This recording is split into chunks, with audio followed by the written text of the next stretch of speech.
Progress.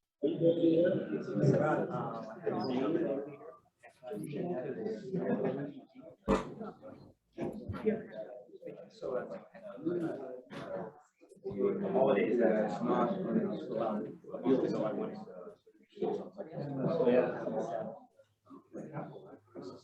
you must be recovering well. It doesn't seem tight enough. You actually have your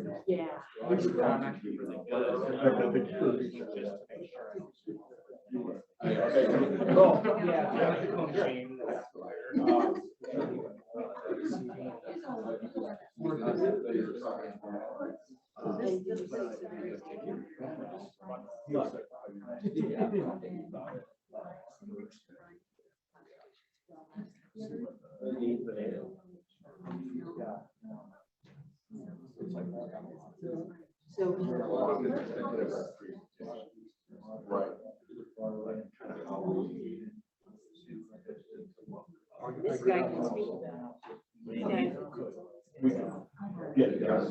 I'm like, right, so.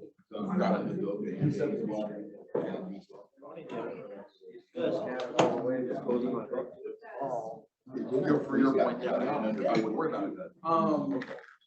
But yeah, we can talk. He told me he's got land in Lincoln, so maybe it's.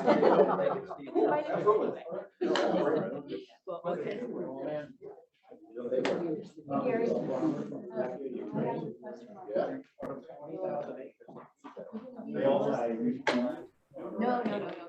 They wouldn't come speak to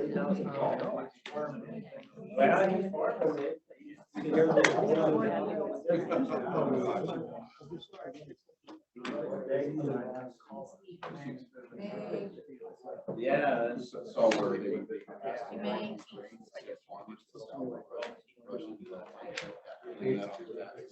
Break. They get to people all the time, I guess.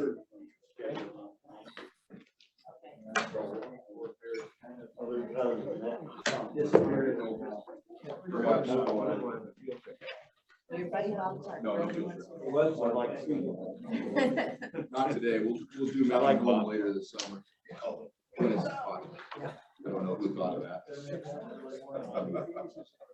You know, that's actually not a bad idea. That's a great idea.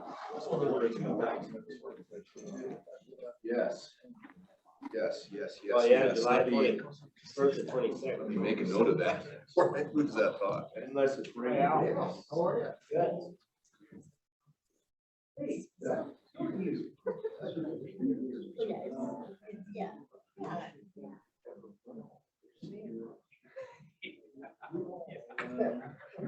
Best two out of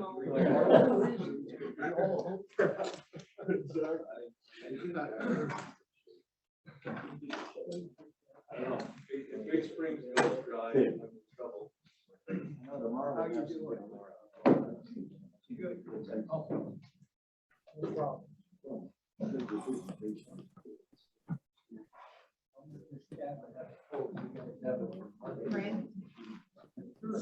Good. They're 3 hours.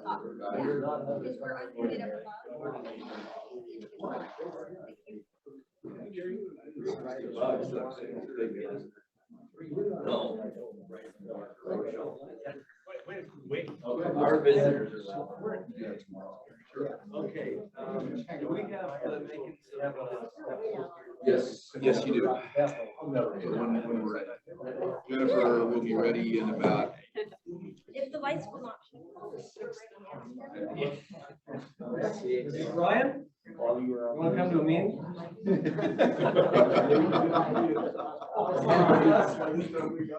On that. Parking ticket. Okay. All right. I think we will call this work session to order. This is the work session of board meeting number 4-22, originating at the Water Center and also on Zoom. We have Roger Chase, Dean Stevenson, and Pete Vandermolen participating by Zoom. And I guess we'll go with a roll call. Okay, Mr. Barker, Here. Mr. Chase, Yeah. Ms. Cohanson. Here. Mr. Olmsted. Here. Mr. Stevenson. Mr. Vandermeulen. Here. Mr. Van Stone. Here. And Chairman Raybold. Here. Okay, all right. Next item on the agenda is Department of Water Resources budget update. Who's handling that? I'm gonna give that, Mr. Chairman, and maybe with some backup from Sasha Marsden in the back row back there. Just by way of an update here, I think most of you are aware that the department's budget appropriation, which includes funding for water projects as well, passed the legislature by comfortable margins in both houses, and was signed into law by the governor on Monday at an event that he held in the Magic Valley. And some of you were at, Chairman Raybold, Mr. Olmsted, Mr. Stevenson, Director Spackman attended that event. Just a couple of highlights regarding that budget. It does include the new positions, all the new positions that the department asked for. Those were included in the budget. So that's a huge, huge achievement. We look at the budget sections. 3 includes the cash transfer for aquifer monitoring. Section 4 includes the normal cash transfer for aquifer management. That's the $5 million a year that goes into the secondary aquifer fund. Section 5 includes the $1 million a year that goes into the water management fund for flood management grants. Section 6 is where it kind of starts to get interesting. Everything before that is pretty standard at this point. Section 6 includes a cash transfer for large water projects of $75 million from the general fund. Section 7 is where the legislature provides some guidelines or guidance for the use of those general fund monies. And they talk about a couple of things. They talk about the board can use it for expenditures for board projects, loans, and grants for water projects. And then they talk about water sustainability projects to rehabilitate and improve aging water infrastructure or support flood management. And then they say no more than 1/3 of those monies can be used for grants. So that does seem to cap the amount of money that can be used for grants at $25 million out of this appropriation. So then when they talk about the water sustainability projects, I'm viewing that as the board's large water project sustainability priority list that's been developed. Okay, the Anderson Ranch, the Mountain Home, the Recharge, that list of projects. And we do need to work with the finance committee to develop a process for amending that list so that other water sustainability projects that we may want to take on in the future can get added to that list. Then they talk about a rehabilitate aging infrastructure. I think that's a different process than the water sustainability. And I think reading this guidance, I think the legislature wants the board to create a grant or grant/loan program to take on that task of rehabilitating and improving aging infrastructure. So we've had staff working with Joanne as chair of the finance committee to figure out what that process looks like and what that might entail, what that might look like, and we anticipate rolling that out at a finance committee meeting here in the coming weeks. And then they further say that they want that to be a competitive process, on a matching basis and prioritize projects that include with certain considerations. So we'll be looking to build that into a process. And run that through the finance committee. Then section 8 talks about an appropriation of funds from the American Rescue Plan Act. Remember, these are federal funds that came to the state of Idaho that can be used for for certain types of infrastructure. This particular line item is for water, sewer, or broadband, and what the legislature decided to do is appropriate $250 million to the Water Resource Board for those water projects. They talk about uses of these monies, including Aquifer Recharge, the Anderson Ranch enlargement, the construction of the water delivery pipeline to the Mountain Home Air Base, and then any, other ARPA eligible projects. Now, I do want to caution on here, on this item, that this is not a blank check. As these are federal monies, they have to be used according to the federal guidance. And the U.S. Treasury Department has issued that federal guidance, and they seem to put water projects in a fairly narrow box. Some things that the three that I mentioned, the recharge, the Anderson Ranch, the Mountain Home Pipeline, we think those will fit in that box. Some other projects that people want to propose using these ARPA monies, may not fit in that box. There may be some that do, but some will not. So we'll just have to take that and work through that process as it comes. Brian, is there a deadline on the use of that money? Does it stay with us for another 5 years, 10 years? Yes, Mr. Chairman Dale, there are some timelines associated with this. In fact, the appropriation actually has a timeline as well. So the way the legislature chose to appropriate this is that the board will have $100 million in the first year, and then $50 million in the second, $50 million in the third, and $50 million in the fourth, for a total of $250 million over 4 years. The projects have to be, or the money has to be committed by 2024. And Treasury wants the money spent by 2026.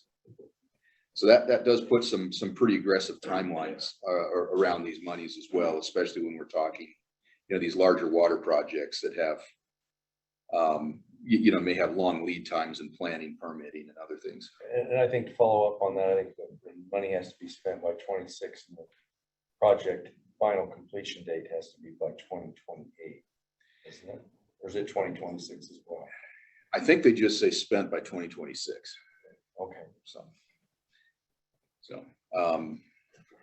Is this from the legislature? Are they setting the timelines, or the federal government has those right. barriers out there? The federal government is setting those timelines because those were basically monies to deal with the economic effects of COVID. So they don't want the states sitting on those monies. They want those monies to be out and circulating. This is on a nationwide basis. So Either use it or lose it. Yep. At the end. That's the plan.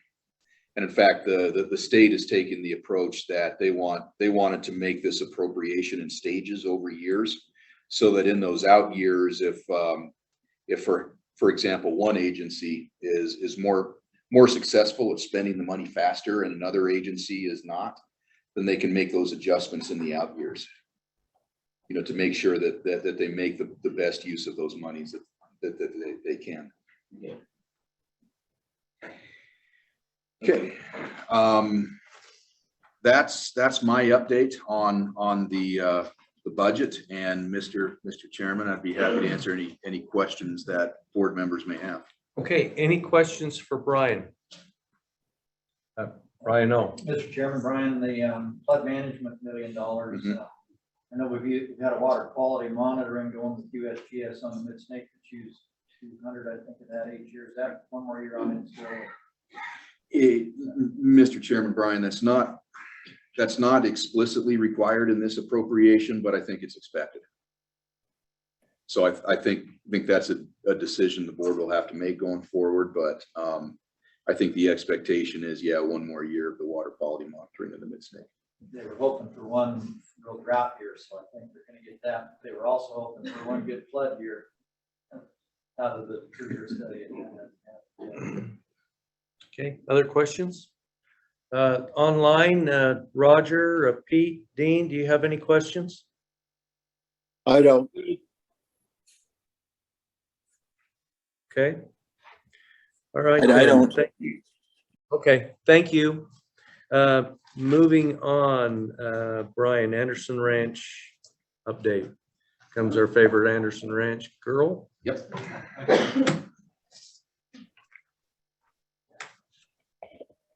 Good morning, Mr. Chairman, members of the board.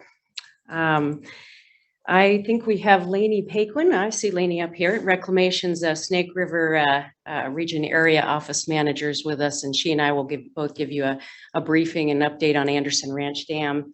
I'm going to go ahead and let Lainey give us an update on some of the progress that Reclamation has made, and then I will follow up with some comments for you as far as some of the activities that the state is focusing on at this point. So, Lainey, can you hear us okay? I can, yes, thanks, Cynthia. Good morning, Chairman, board members. Again, really glad to be able to be with you this morning to provide an update on the Anderson Ranch Dam Raise project.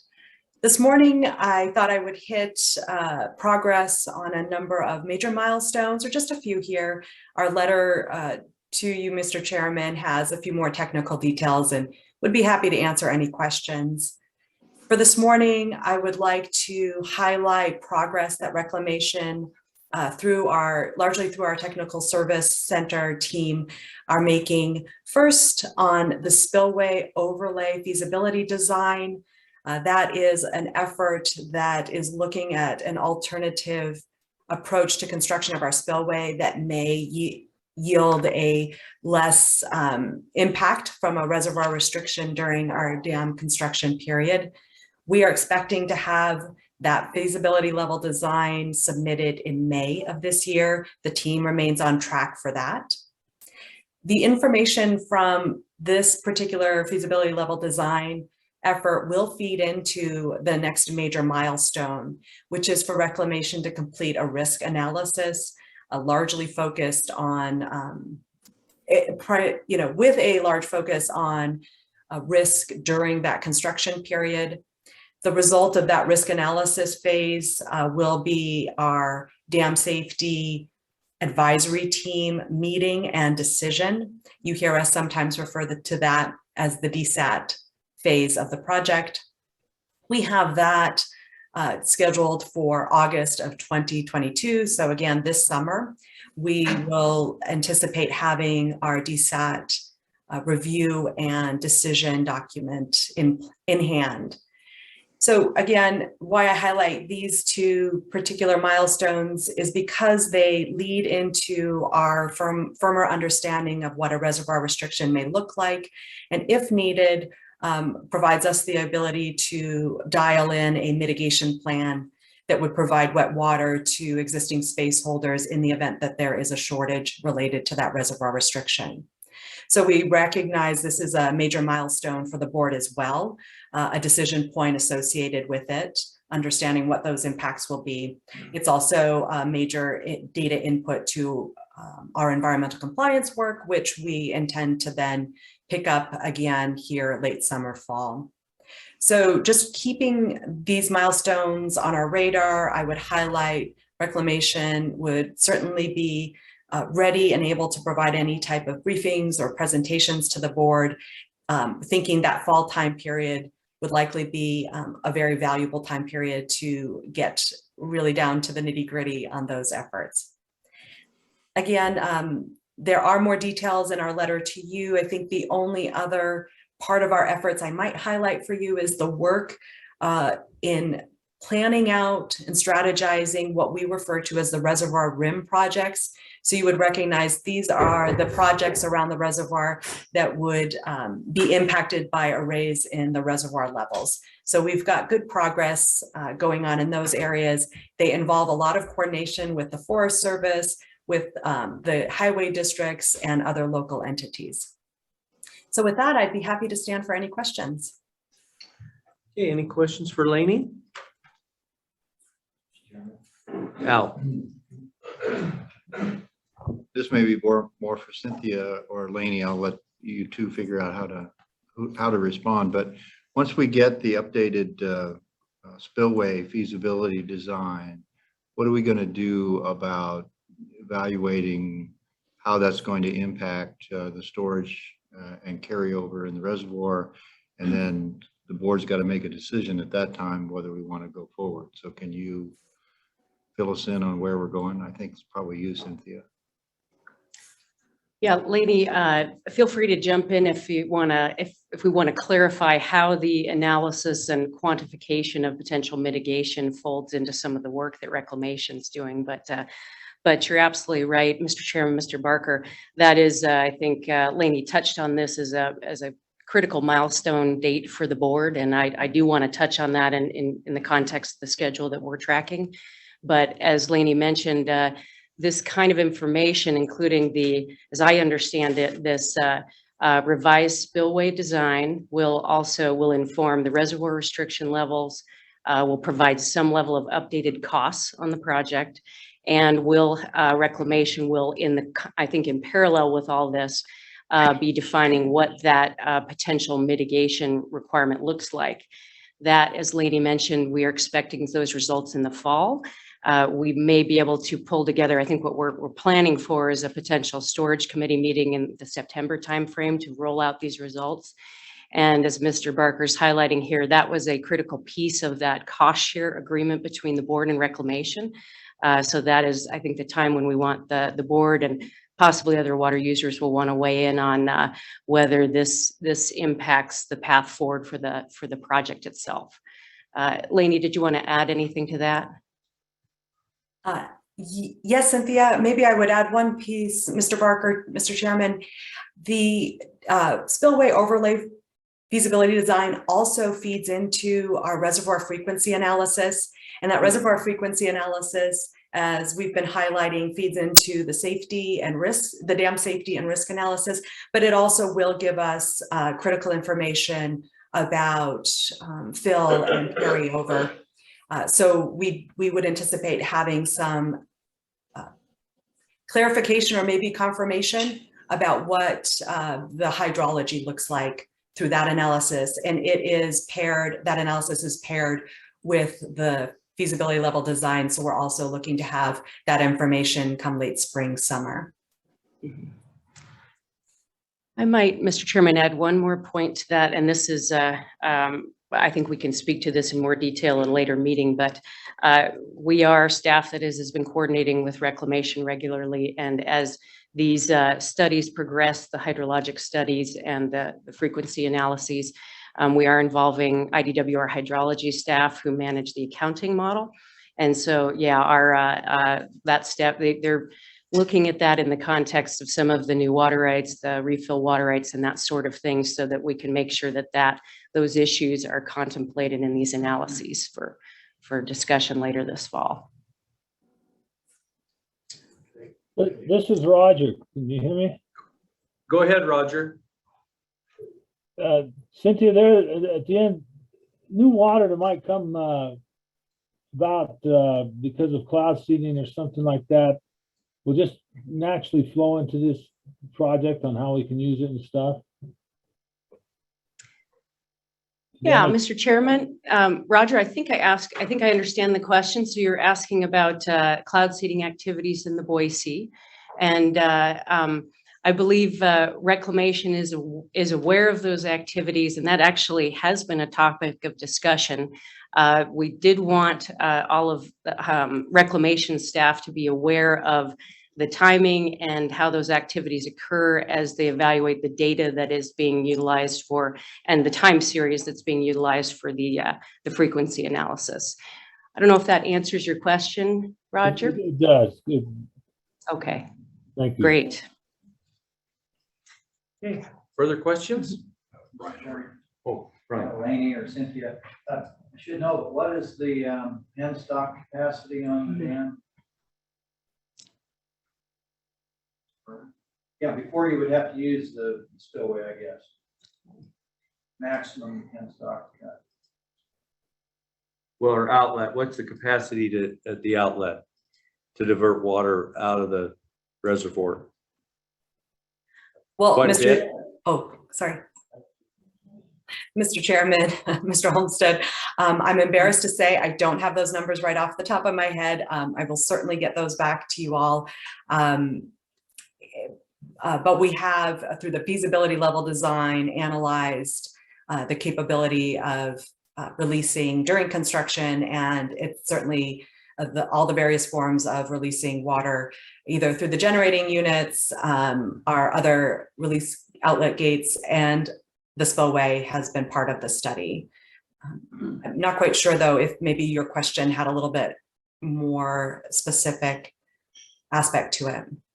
No, I just know when we start working on the spillway that we'll probably get a flood, so. I was just curious, you know, what, and I don't need to know now, just how much you can spill without using the spillway. Oh, okay. Thank you, Mr. Olmsted. We'll certainly get those figures to you. Maybe I would take this moment to add quite a bit of the geotechnical information right now that we've got teams out gathering, that we are looking very closely at the spillway itself to be able to factor in its condition and capabilities for this project. Okay. Further questions? Cynthia? All right. I have a couple things to add, and I might just for the benefit of the folks on the Zoom call, if the board members remember to unmute themselves. I know having sat on the other side, it can be difficult to hear. So, yeah, I do have a couple of other items that I just want to touch on. Again, from the standpoint of the state's focus. First, I want to make sure that the water board members are aware that about the staff support that we have dedicated to this project.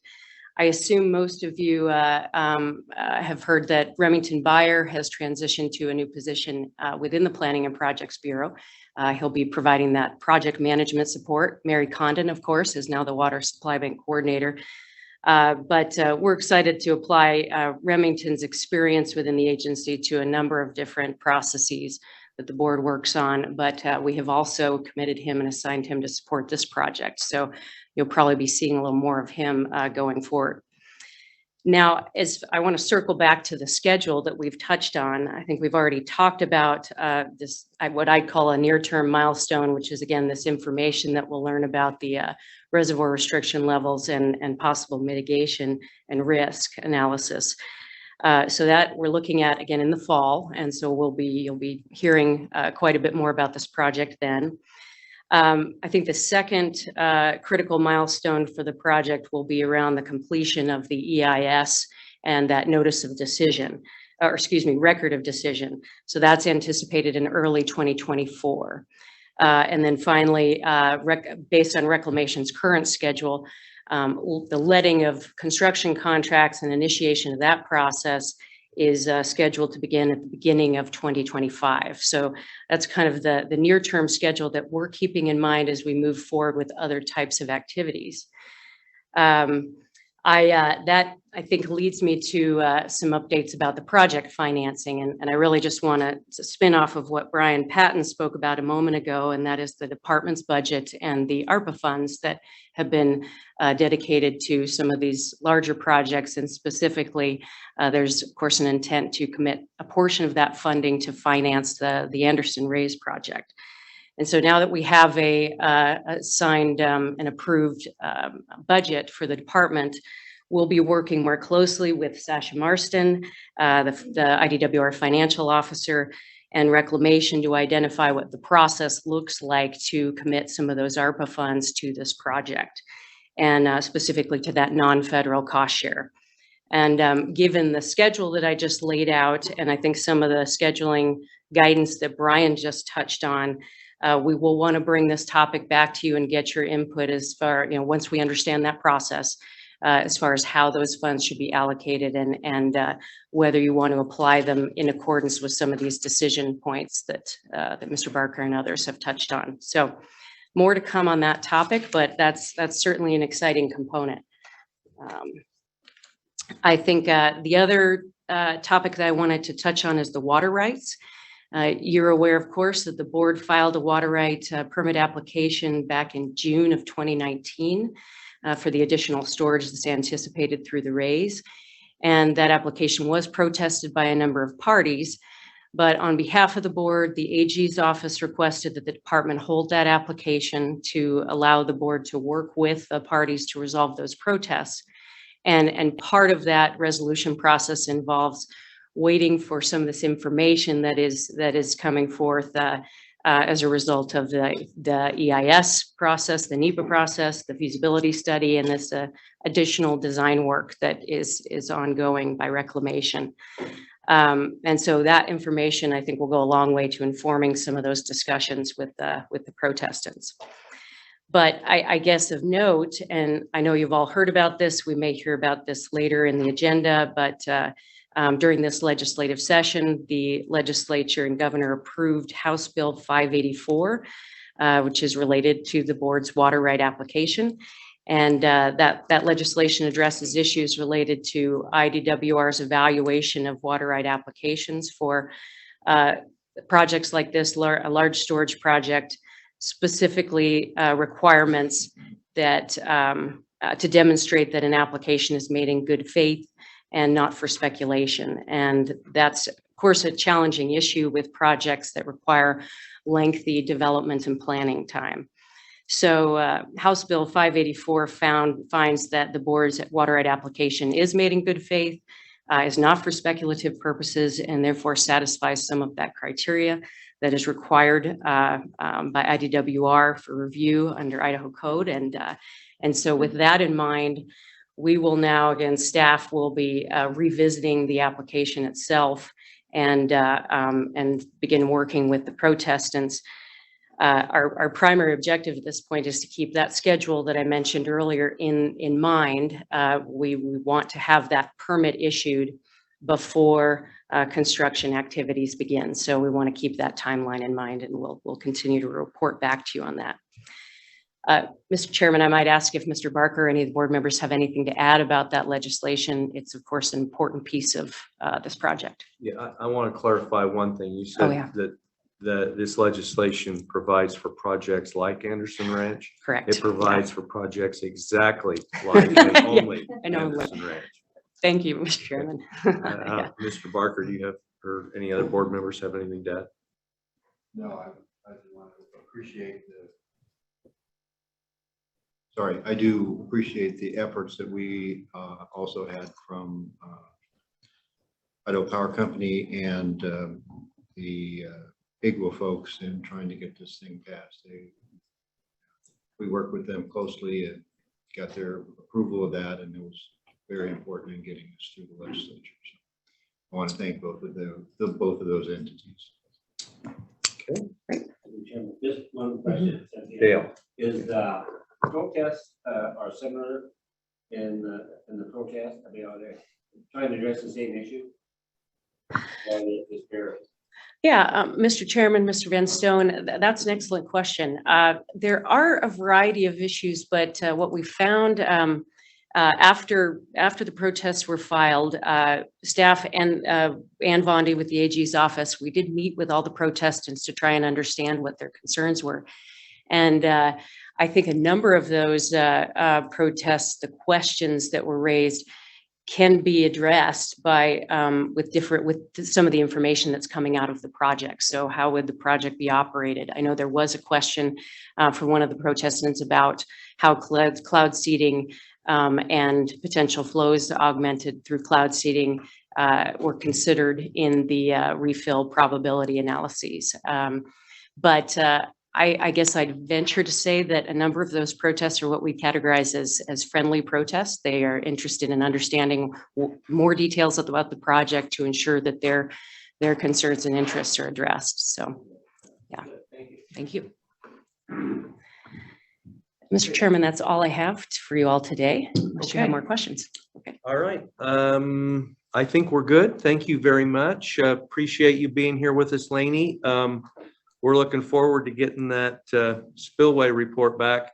Hopefully that's going to reduce the amount of mitigation necessary and make this a very doable project, and appreciate your support working with us.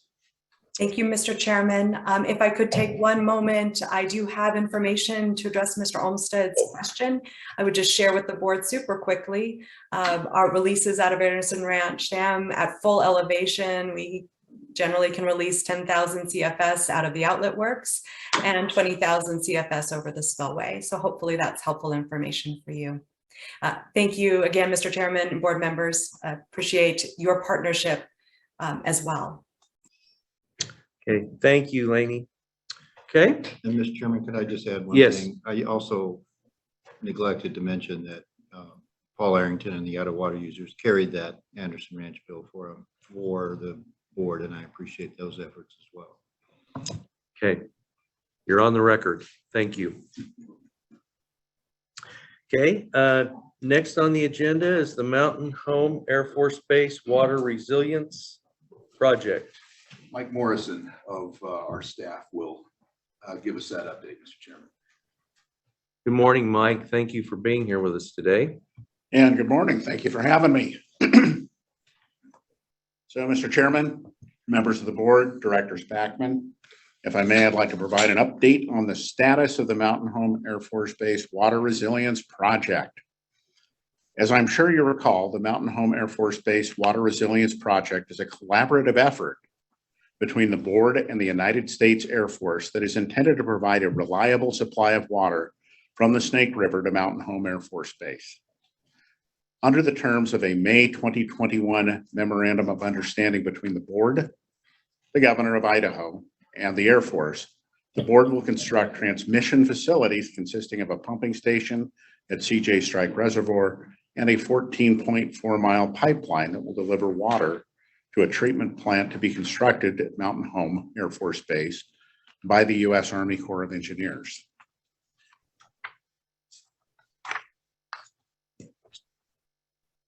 Since January's board meeting, staff has continued to work with the Air Force to define the work that will be performed by the board and to clearly identify the conditions that need to be met in order for the Air Force to accept the transmission facilities after they have been constructed.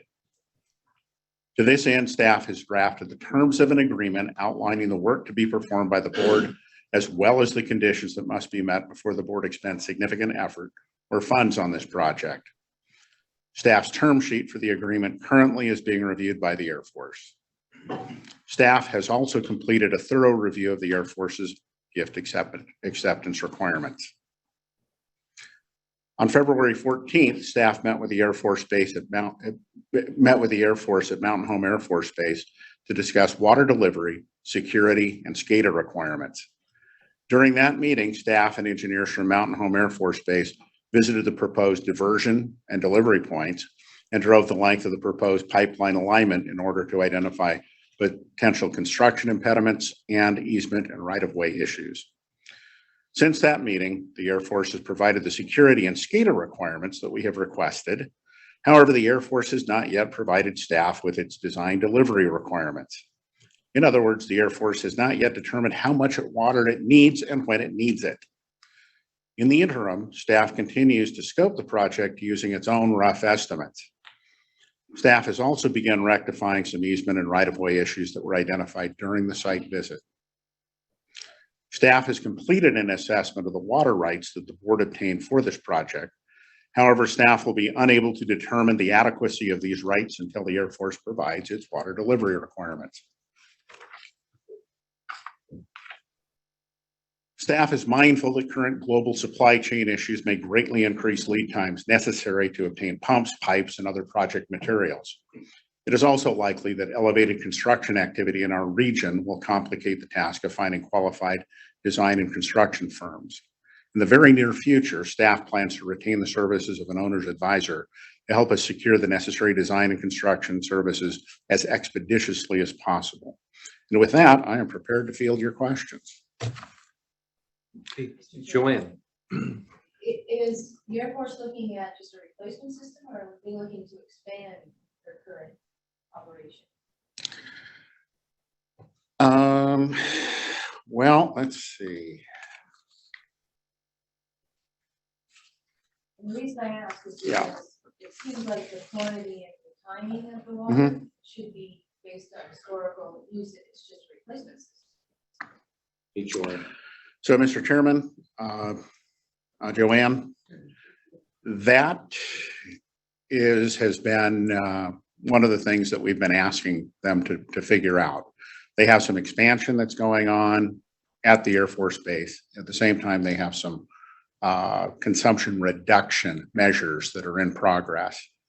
And we have requested a rough estimate. We don't think we need a super accurate estimate at this point, but it does seem that the process of legal review for everything that they do is what the holdup is. I understand that they've got numbers, but that the numbers have been in legal review for several weeks that I'm aware of. Just to follow up, I think the goal here is to reduce the reliance on groundwater for the base and also provide flexibility of additional water should the mission at the base expand. Let's see, Chairman, I think at the moment, the Air Force is planning on actually eliminating most of its groundwater use. Yeah. They're planning on keeping their groundwater water rights, but they're planning on eliminating most of their groundwater water use in favor of this.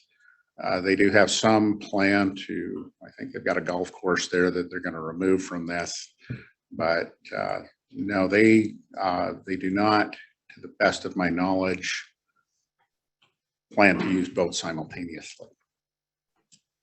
Okay. Any other questions? Chairman? Dale? Mike, the size of the pipeline, refresh my memory, is that 16-inch or that's going to be taken from the stake to the base? Yeah, Chairman, Dale, we haven't sized the pipeline yet, unless we know how much water they're going to need. Their peak demand, we can't do it. I went through and did a rough size based on the water right we've procured. So I've assumed that the water right that we have will be adequate. That rough size looks at about a 24-inch water line. And so that's what I've been planning around until we get better numbers. The air base is going to put in the treatment facility. That's not our responsibility. That is correct. Thank you, Mike. Okay. Other questions online? Board members on Zoom, do you have any questions? No, I'm fine. Okay. All right. Anything else, Mike? I don't have anything else, Okay. Mr. Chairman. All right. Let's just keep pushing on this. We are doing that. Okay. And I don't know that they always like it. All right. Well, okay. Thank you. Mr. Chairman, I have one item before we leave this topic. Okay. Just want to note that, and this is something I neglected to mention when I talked about the appropriation bill. But Section 8C of that appropriation bill does allow the board to transfer this pipeline at no cost to the Air Force upon completion, provided, however, that the water rights for the project shall remain in the board's ownership. So looks like we have that clear path forward with the legislature. Okay. Thank you for making that clarification. Okay. Thanks, Mike. Okay. Agenda item 5, Upper Snake Rental Pool procedures. I think we're going to have an update on that. Yes, Mary Condon, some of you may have met her, some of you may not. She has taken over as the Water Supply Bank program coordinator. And she's been coordinating with Tony Olenchek on these Upper Snake Rental Pool procedures. And I think she's prepared to at least briefly walk through and highlight the changes, recognizing that there's still an issue about whether the board may want to consider these at the meeting tomorrow.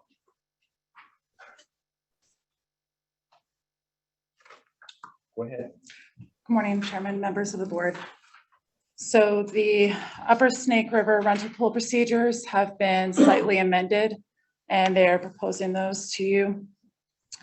The largest change that they have introduced is to remove the extraordinary circumstances out from underneath the common pool and put it underneath its own dedicated supply of water. This will be found under new procedure 11 and add sections 11.1 through 11.6. This change also removes a couple of sections under procedure 5.2.105. Let you get to there.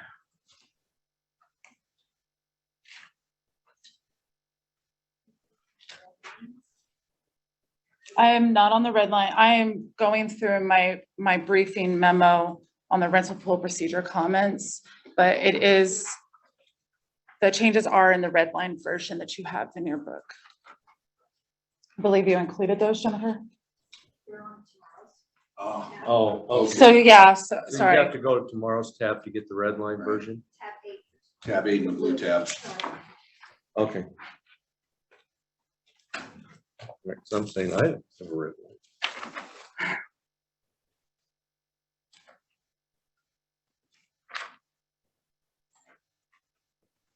There we go.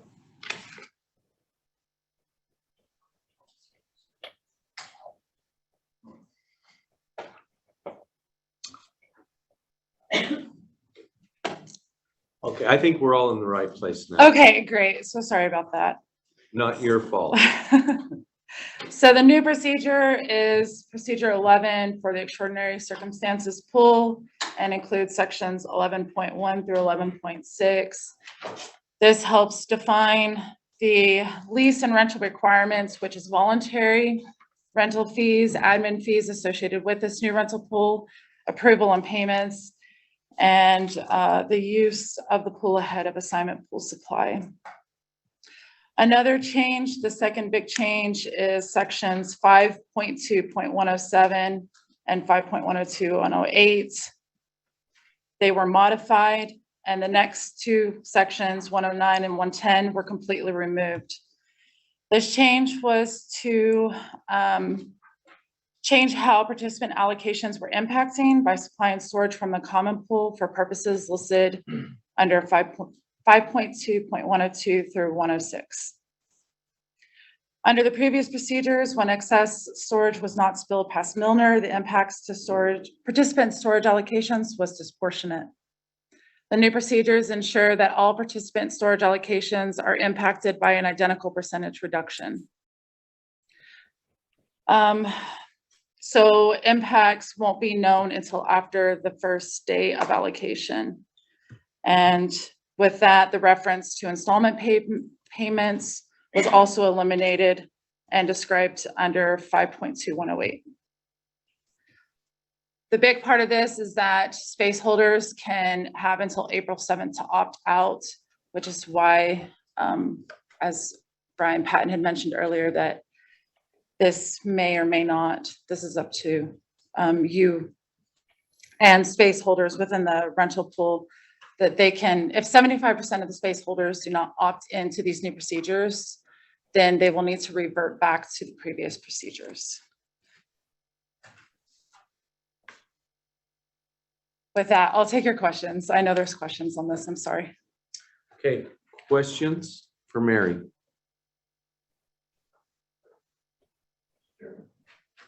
Yeah.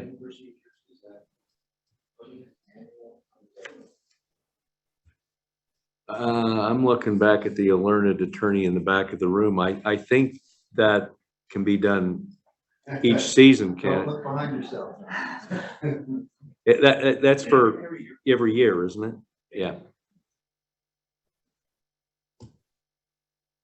Brian? Well, I guess my question, we'll probably know April 7th if we get 75%. But I don't know, and maybe this is for John again. What happens if we don't get the 75% participant? Mr. Simpson, would you maybe come up to the mic and answer that question for Mr. Olmsted? Well, there was quite a discussion on that, the date, the percentage of opt-in, and the basis for then what happens next if that number is not achieved. And it's not a firm number, Mr. Chairman and Brian. There was discussion that if you get to 74% or 73%, what's the critical percentage? So if we get to April 7th and there's been a fairly large percentage of opt-outs, those that don't want to be participants this year, then the water district will get together, the committee of 9 will get together and make a determination on what to do. There's likely to be no flow augmentation this year.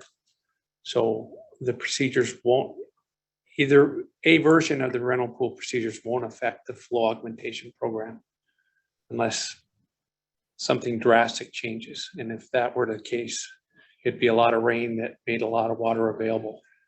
So we won't impact the Nez Perce agreement. But there was discussion that there's a likelihood of reverting back to the 2021 rules, which the primary difference in that is that there's not a limitation on the ability of those impacted this year from last year's rentals to come back in and rent the level of impact that they're observing in their allocation.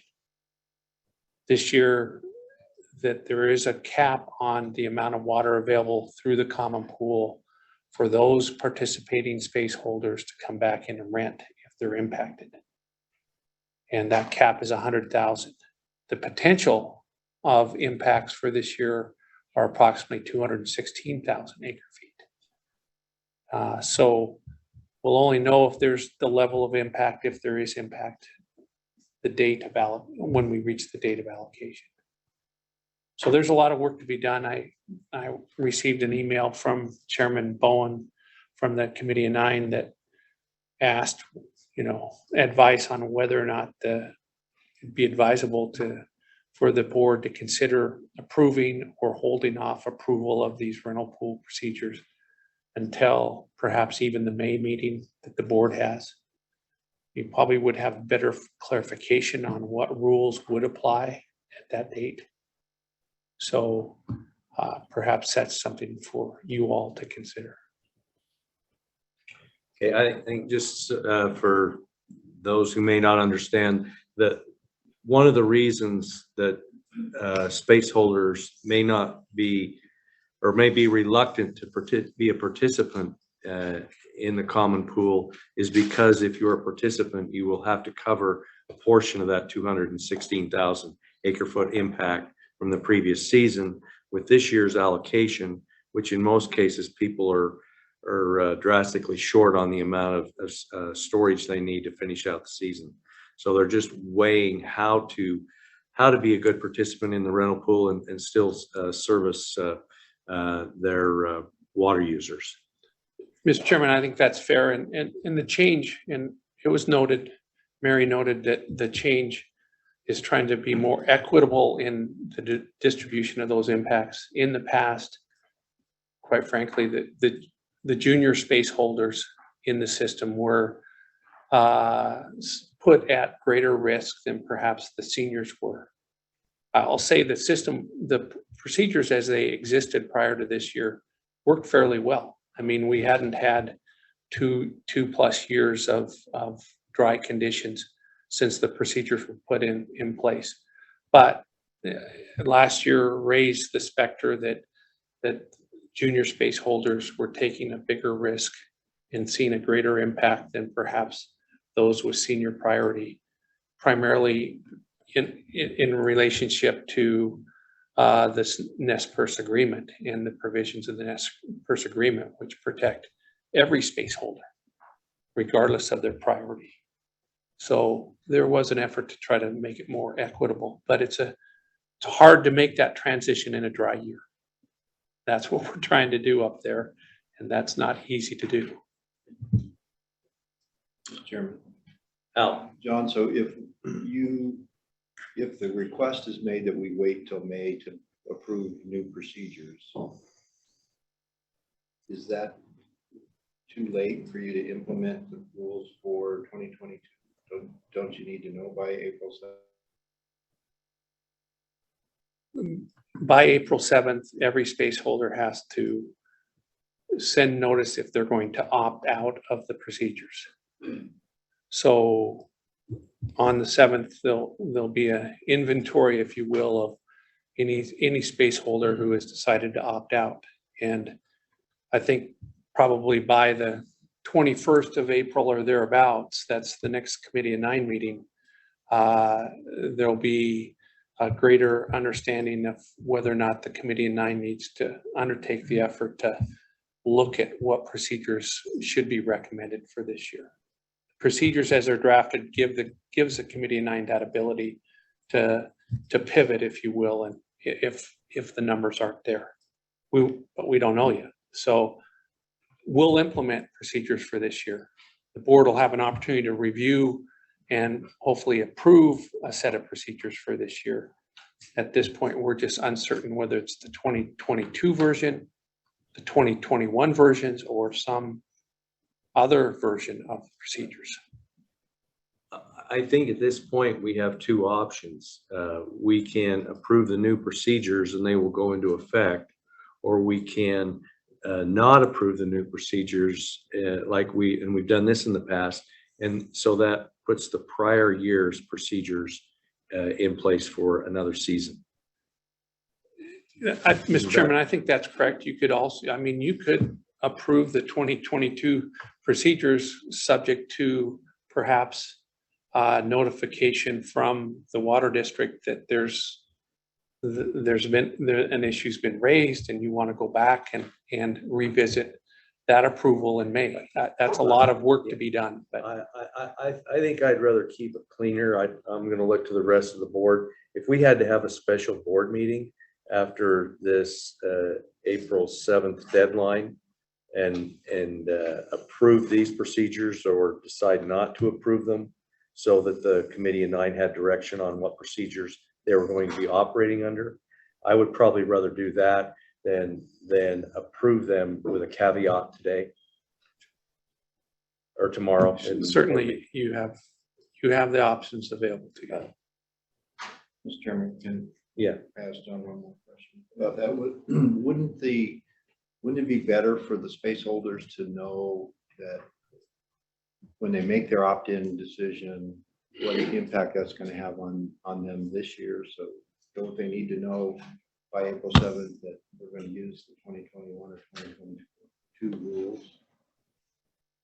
Well, Mr. Chairman, Mr. Barker, there is a little bit of a chicken and the egg for the space holders going on, is that if a space holder opts out and then the Committee of 9 reviews the procedures and modifies the procedures and adopts the 2021 procedures, then is that entity still opting out of the 2021 version that's now been reaffirmed?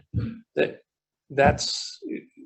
may be part of what, if we hit that threshold or near that threshold that necessitates a review, that the Committee of 9 may need to address that in terms of how do those opt-out entities, how are they addressed? How are they handled? Are they allowed to come back in? Are they automatically back in because they had opted into the 2021 rules, if that's what's ultimately adopted? So there's more work to be done if that threshold is not met.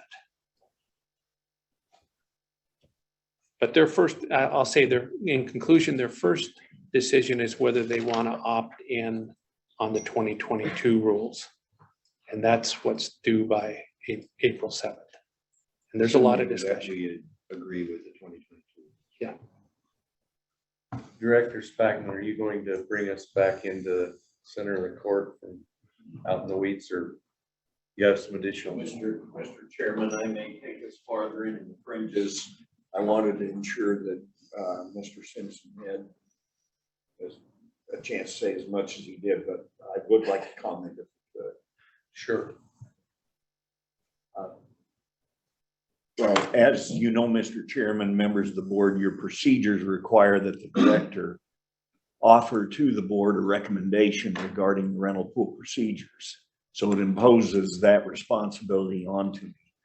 And as a result, I have listened to a lot of the subcommittee meetings regarding these amendments to the procedures. I haven't listened to all of them. I missed the water district meeting because of some legislative obligations here, but Matt Weaver attended. But I want to say, first of all, that I want to defend Mary Condon a little bit for those folks who have sat through the protracted discussions about rental pool procedures over the years. They are very difficult to work through. They're difficult to understand, at least for me.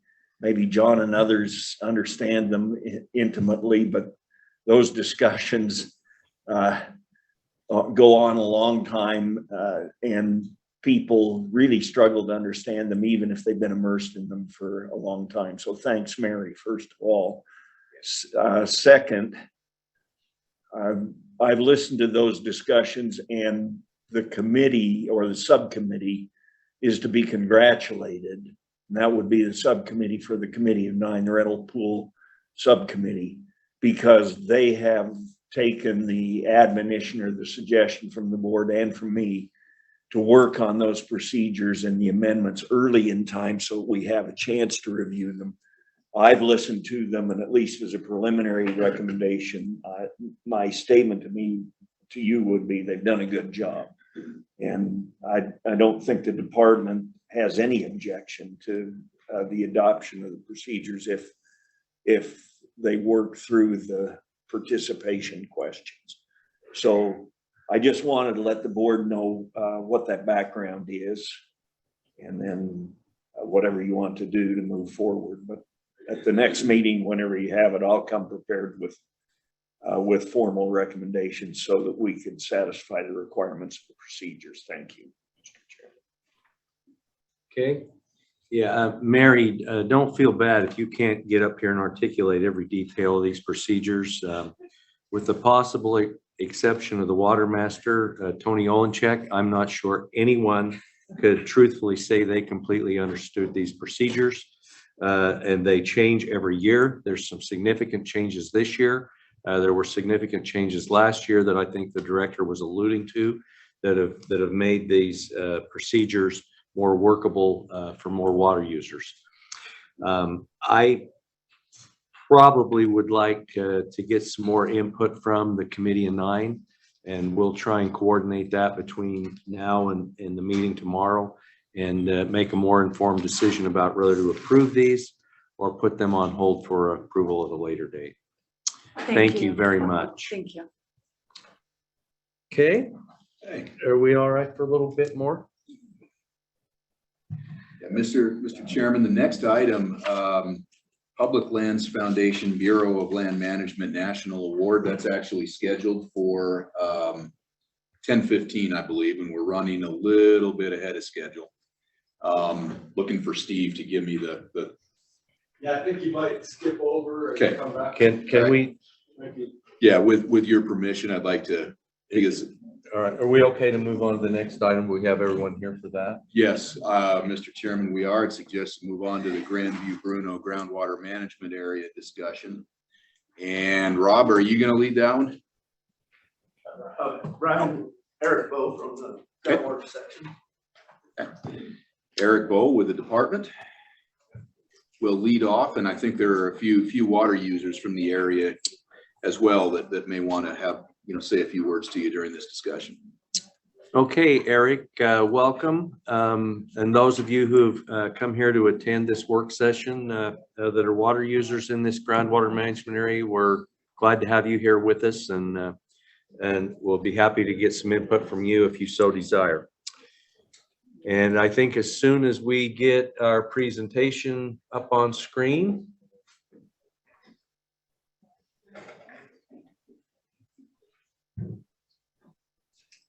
I think we got just a little bit ahead of Jennifer here by skipping down the agenda. So we're going to have to be a little patient. We're running a little bit ahead of schedule this morning, Mr. Chairman. All right. Perfect.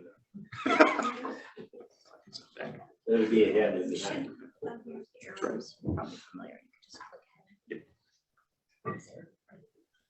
Mr. Chairman, members of the board, as Brian said, my name is Eric Bowe. I manage the groundwater protection section at IDWR.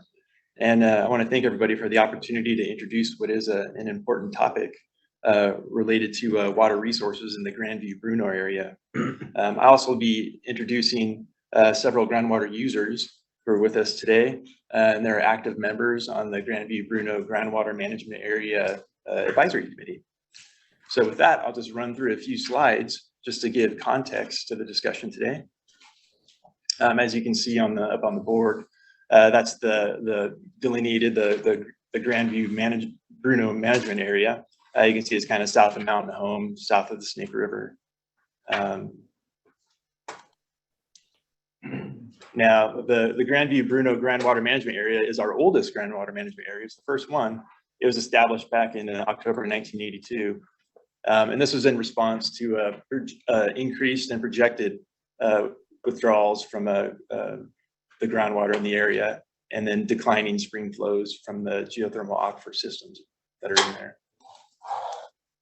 We have data from the wells, monitoring wells, that go back into the 1950s. And we've been able to establish a pretty consistent decline in the aquifer water levels of about 0.7 to 0.8 feet per year is what we've been seeing. Now, formed in 2021, last year, we have 11 members from the local community volunteered to participate on our advisory committee. And over the course of several public meetings, they've been working with the department on developing a groundwater management plan to figure out the best practices to manage the declining aquifer water resources within the groundwater management area. And as part of the management plan, we generated a number of goals and looking at strategies to achieve all these goals. One of the things that came clear immediately was concern from the residents and the users in the area of these artesian flowing low temp geothermal wells that are flowing uncontrollably and just discharging water with no ability to control them due to maintenance issues or just failure of the casing and whatnot. And so the last item on there was identifying these wells and coming up with a plan to address them and prioritize them. I wanted to just throw a couple images up here just to get an example of what's occurring out there. If you ever take a drive out there during the winter, they're easy to find. You just look for the plume of steam going up. This photograph was taken in November, so you can see water is leaking out the side of the casing there on this example. And I'm going to see if I can play. The videos are great, just to give perspective of what's going on. I don't know if it's going to, looks like it's not going to play very well. It's turning. So this is just a video showing the water. Here, I'm going to click out of it.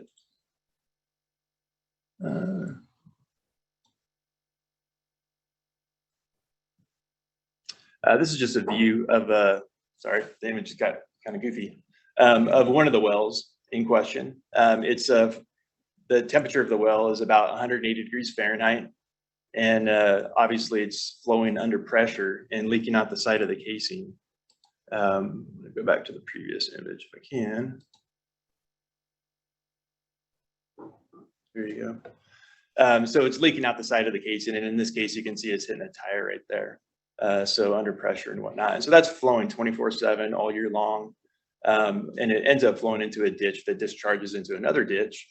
And visual estimates of it when we were out there this last November, it looked like on the order of 75 gallons per minute to 100 gallons per minute.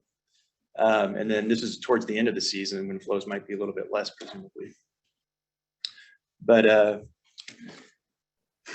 in any event, I'd like to introduce some members of the local community who joined us today. We have Dr. Roy Meek and his wife with us. Dr. Meek is a farmer, rancher, water user in the area in Bruno. He's also a former director of the Idaho Water Resources Research Institute at University of Idaho, and then also former director of the Geothermal Technologies Program with the U.S. Department of Energy. And he's been an active member on the advisory committee. We have Mr. Chris Black with us from the Bruno area. He's a lifelong rancher and resident of the area, and he's been an active participant on our advisory committee. We have Mr. Mark Draper and his mom, Mrs. Celia Draper, joining us. They have a property out in the Grandview area, and they have multiple low temp geothermal wells on their property. So thank you for being with us today. And then finally, we have Mr. Irwin, He's here to present some information from the local perspective. Now, Mr. Irwin's a local farmer, rancher, water user, and active participant on multiple organizations that deal with water use issues and conservation. He is an active member on the Groundwater Management Area Advisory Committee and has decades of experience and know-how on the water resources in the area. So with that said, unless there's any questions for me, I can turn it over to Mr. Irwin. I think we're good. We'll proceed to Mr. Irwin's comments. Thank you, Mr. Chairman. Thank you, Eric, for the introduction. Chairman Raybold, members of the board, Director Spackman, and those folks who are participating on Zoom. I'm here to represent the Grandview Bruno Groundwater Advisory Group and the associated folks that are groundwater users in the area. I'm here to ask your permission to look at the circumstances that we're dealing with. As part of what's going on, there is a Title 42, Chapter 16, which talks about the responsibilities of us as landowners to maintain and control our wells, keep the waste to a minimum, actually no waste if possible. Also, as part of state code, there is a section that talks about the fact that the state will participate up to 50% in helping us to repair and maintain those wells if that becomes necessary. I probably ought to speak just a minute as to why it's taken almost 40 years for Groundwater Management Group to come together. I've only lived there since 1974, and in the time that I've been there, I've seen this decline, but it's been very, very slow and pretty much predictable. Therefore, the pressure to do something about the leaky wells and take care of them has not become really prominent until recently. I want to speak a minute to the wells that Eric showed on the slides. That well, if we look at it on an annual basis, will probably leak somewhere around 80 acre feet per year. In retrospect, that doesn't seem like too much, but when you look at the fact that we probably have approximately 10 wells in the area that are leaking in this fashion, some of them more, some of them less, it's now time to start worrying about doing something with it. So my ending thoughts here are to ask your indulgence and, if possible, come up with some resources to help us do the necessary work that's required to repair the wells and get them shaped up. As a sidelight, we submitted an application to the U.S. Bureau of Reclamation. It's due today, applying for a grant to come up with a plan to solve these problems. We're hoping we're successful with that grant. If we are successful with that grant, we will put together a detailed plan as to how to take care of the problem, and then probably try to go after other grants. This initial grant does not require a match, so all we have to do is, if we secure it, is make it work for our benefit to come up with an appropriate plan to repair the wells. The other grants that are available do require a match, and in most cases up to 50%. And that match is what I would ask you folks to consider as time goes on. And we will attempt to keep you abreast of what's happening as we progress down the line. With that, I'll stand for any questions you might have. Joanne? Mr. Chair, are these, you mentioned that the water coming out of these wells is 180 degrees? It varies from, my artesian wells are right at 100. Some of the water in the area gets well over 200. So it depends on where the water's coming from in relation to the heat source. Are you using these wells for agriculture, or are they domestic potable water wells? Most of the wells are used for agriculture, but there are some wells, Mark Draper can speak to that. He has a well which he uses for home heating. So he has a year-round use for it. For that reason, I would just soon not plug him up totally. His house would get cold. So, but in most cases, it's agriculture, irrigation water. Thank you. This is Roger. Yeah, go ahead, Roger. Do you have any type of cost estimate? And I guess there's two parts to this question. And then do we deal with something like this over closer to the Oregon border a few years ago too with these wells, or was that a different type project? I don't know who can answer either of those if they can be answered.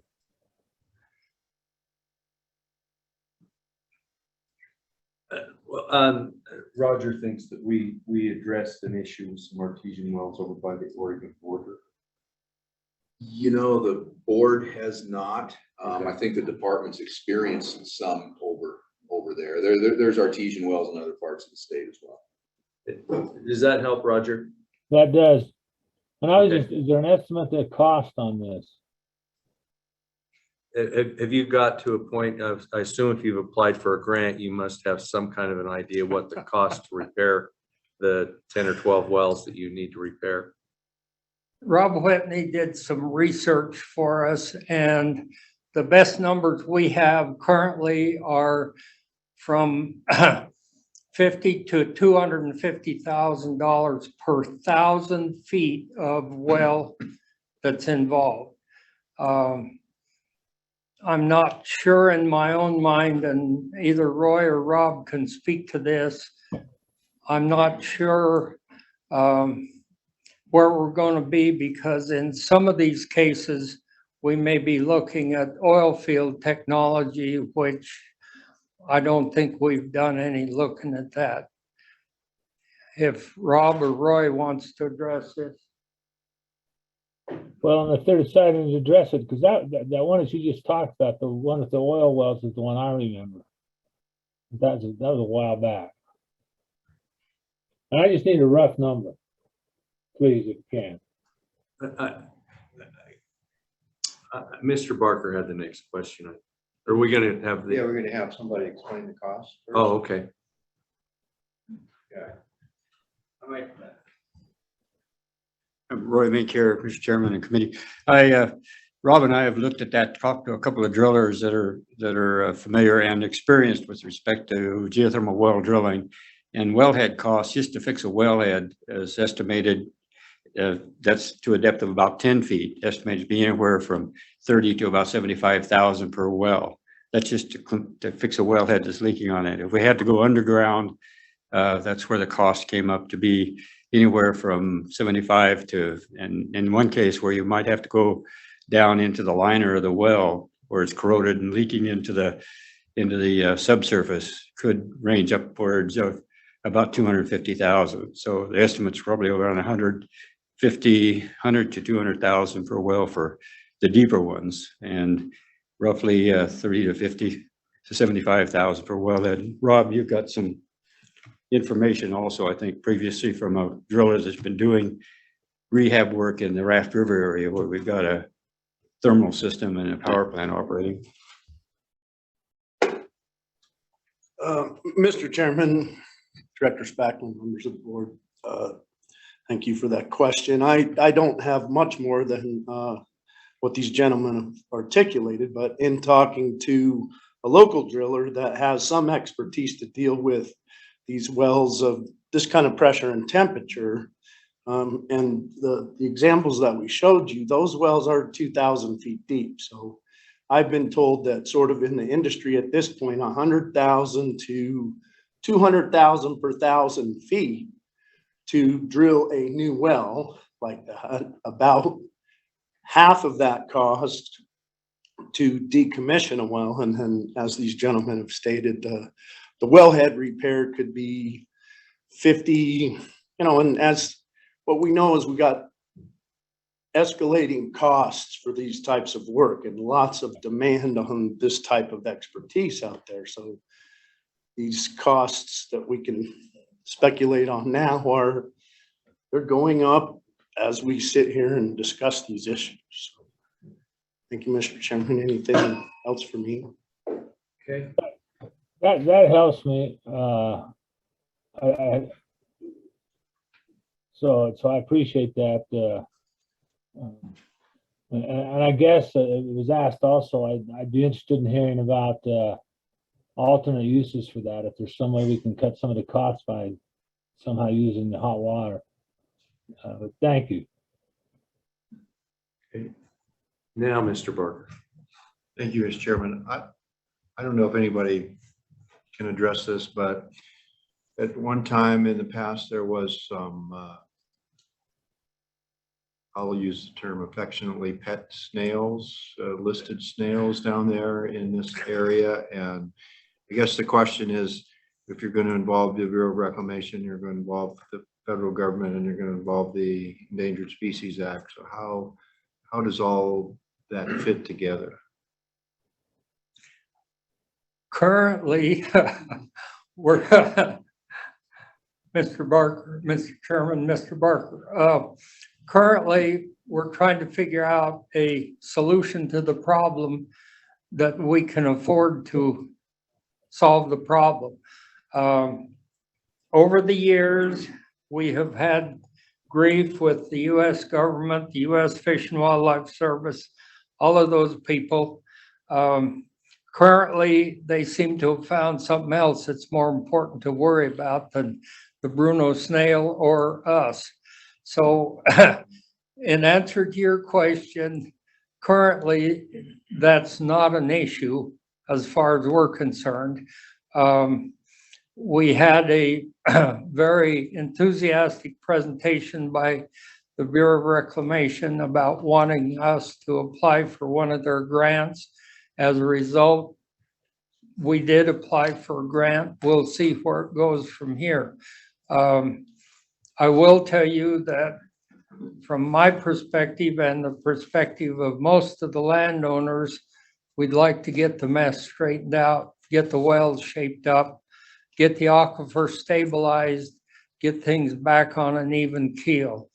We have a very large agricultural community in this area, and for it to continue to be successful, we need to do something about stabilizing the aquifer. Thank you. And Mr. Chairman, can I follow? This You is not a surely can. follow-up. This is more of a question for Brian. A few years ago, the legislature passed a statute authorizing help from the state for repairing these kinds of wells.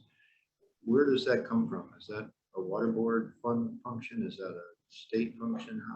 And if it's a water board function, from what funds would we be able to draw to address those problems? Mr. Chairman, I can take a shot at answering that question. Actually, it was more than a few years ago. I'm looking at the statute right now. It looks like it was initially passed in '87 or maybe even earlier than that. The legislature actually created a fund, or created an account, I should say, to assist with the repair of artesian wells. However, they never put any money in it. Okay, so it says it's 42-1607. The director may implement a cost-sharing program to assist owners of wells which have been ordered repaired or plugged pursuant to subsection 3. Any cost share provided by the department shall be limited to 50% of the total cost to repair or plug the well and bring it into compliance with the minimum well construction standards. And then a few other items. So they authorized it, created the fund, but never actually put any money into it. I believe that was a long time ago. Gary, do you Well, let's not get in a fight about a few years. Yeah. 87 isn't really that far back. That's okay. Right. Okay, so we don't really have a source of funding right now. We'd have to pull it from one of our programs, and obviously the department doesn't have the money in its budget to address that issue either, right? That's correct. There are places you could pull it from. I mean, certainly the secondary aquifer fund, this is probably consistent with that fund. It looks like a few other states are taking some of the ARPA money and trying to use it for this purpose. We'll see whether U.S. Treasury bites on that or not, or bites back on that. So there are some options if you chose to provide the funding to implement this section of code. Okay, and that's the section of code that you referred to in your earlier comments, 1607. Okay. Gail. Chairman, you mentioned the temperature of the water is 100 to 130 degrees in that neighborhood. Mr. Chairman, Mr. Van Stone, there are wells in the area that are near boiling, near 200 degrees. How do you apply that to irrigation that's that hot? Cooling. It cools pretty rapidly, run down the ditch. Okay, as it runs out to the ditch, it'll cool down, so it's warm water, Yeah. so to speak. And how deep are these wells? My personal experience is I have one that's 2,100 feet deep. The water comes to the surface of the ground. It's 100 degrees. We pump it and apply it through a pivot to a crop, and it's not detrimental. If you go to these 180 degrees, 150 degree wells, that's a different story. We have to figure out some way to cool it a little bit. Otherwise, it's hard on the crop. Is there just natural springs that are hot there, like hot springs that come out of the ground? There are some known as the Bruno hot springs.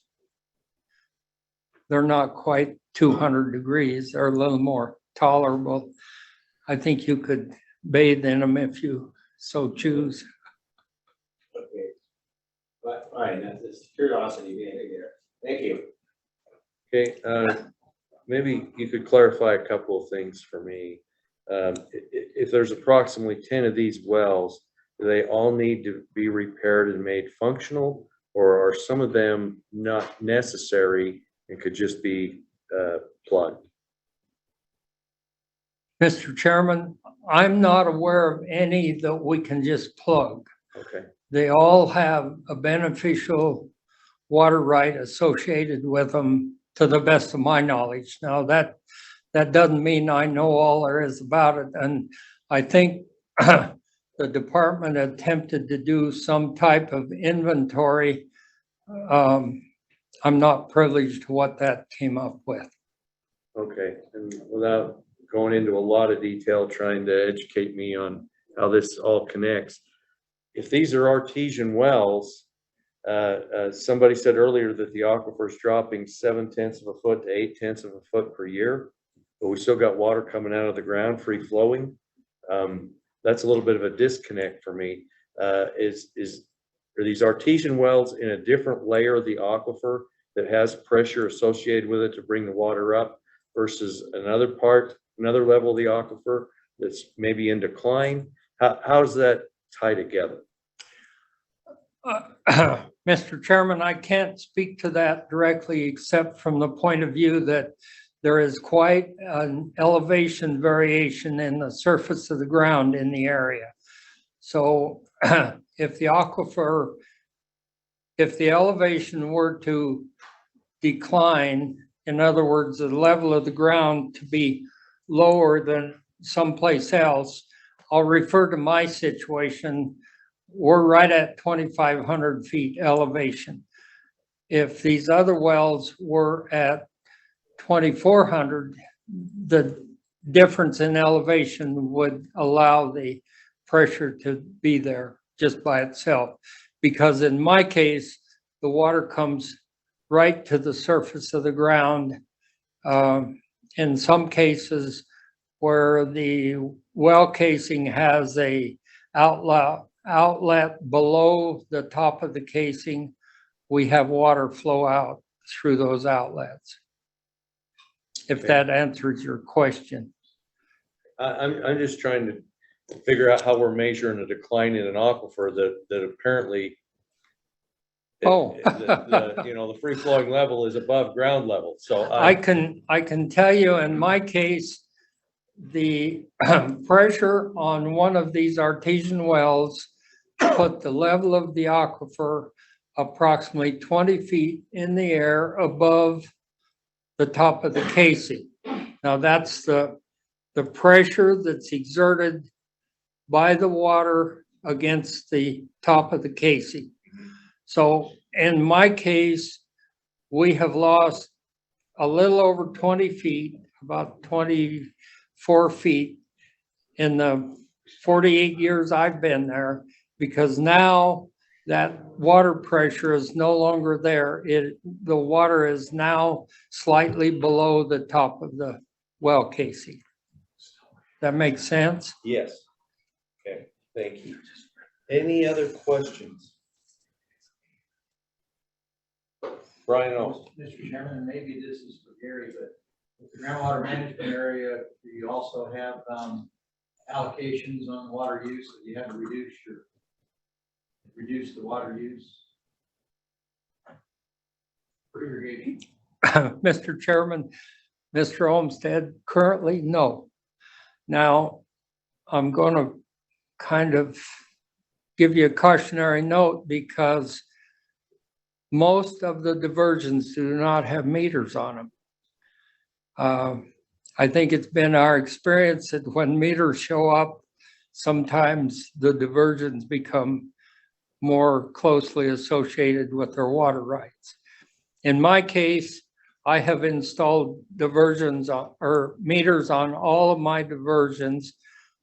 I have 7 wells and I have meters on every one of them, but I chose to do that because one of the things I want to see happen is I want to see all diversions metered, and if I'm going to squawk, I got to get in line and take care of it. So I've installed meters on all of my diversions. So just to clarify, as such, there is not a groundwater management plan in place in this groundwater management area? No. We're developing that. Okay. Director? Mr. Chairman, members of the board, if you'll indulge me just for a little bit, I want to talk about the brief history from '87 to the present time. It seems like a long time ago to me. But first of all, I guess I want to thank my good friend Sid Irwin for being here today. And he served tirelessly, not only in trying to solve problems in the Bruno area, but really has been an ally for water resources in many arenas, and has served on as a volunteer with Idaho Power on some of their programs as well. So I want to recognize him and what he's done. But Sid and I, over the decades, have agonized together about what to do. And I've been on tours down there, and we visited locations clear back to when R. Keith Higginson was the director. And of course, we drove by the signs in Bruno every time down there that say, will the last person in Bruno leaving the snails behind, please turn the lights out. And these are some of the concerns that these folks have been trying to address. Sid's been at the forefront of it and had the ability to enlist the help of Roy Mink. And it's been an ongoing issue that we've been trying to address, including now Sid's advocacy for forming this groundwater management group advisory committee to come up with a plan. But we're hoping that in developing that plan that there's an ability for the folks to really implement something. And I guess that's my take as to why Sid and others are here today. So anyway, thanks, Mr. Chairman, for the chance to talk about the history a little bit. Thank you. Okay, anything else? I'll allow a couple other Sure. water users to speak if I may. That'd be perfectly fine if there's some other Chris? folks that want to comment. Chris Black, you want to say anything? I don't think I should add anything. Okay. How about Mark Draper?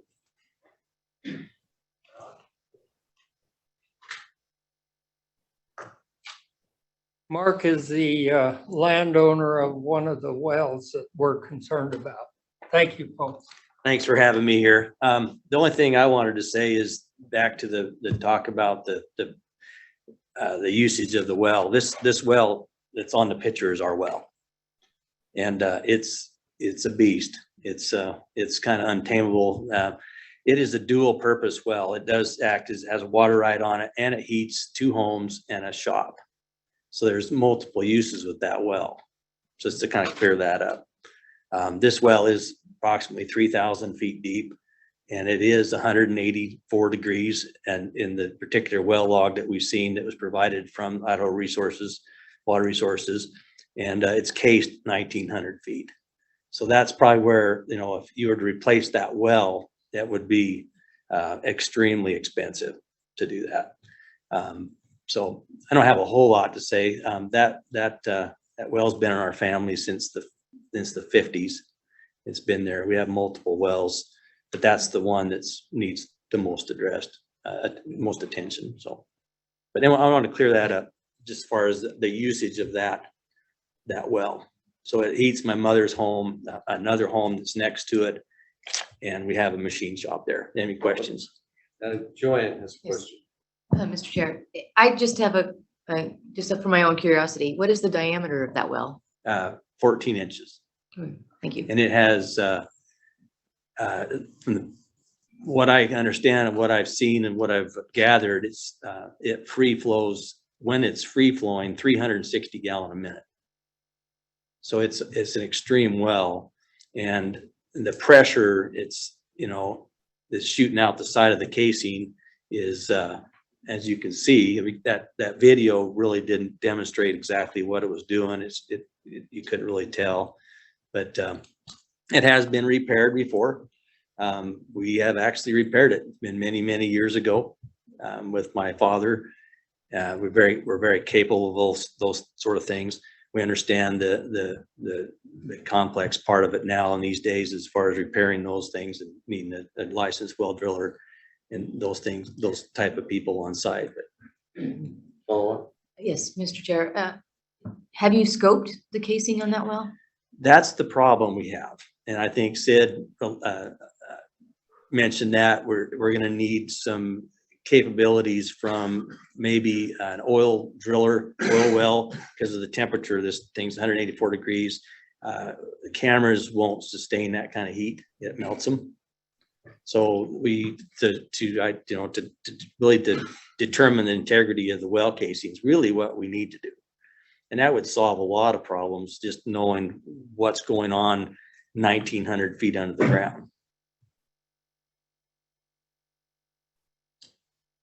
Any other questions? Okay, any other questions? Okay, thank you. Thank you for having us here today. Okay. All right. Does that cover that topic? Eric, you're good? Okay. All right. I understand we're still waiting on 1 or 2 folks for the BLM item. What if we took like about a 7-minute break or something, to get us to that appointed hour, and maybe we'll have. We're here. Everyone's here? Yeah, everyone's here. Oh, I would suggest we do this and then take the break. Oh, yeah, Mr. Chairman. yeah, that's perfect. I just thought if we're gonna wait. Okay, let's go back to the Public Lands Foundation BLM National Award. I think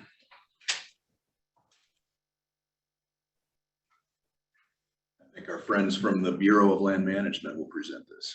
Okay, glad to have them here with us today.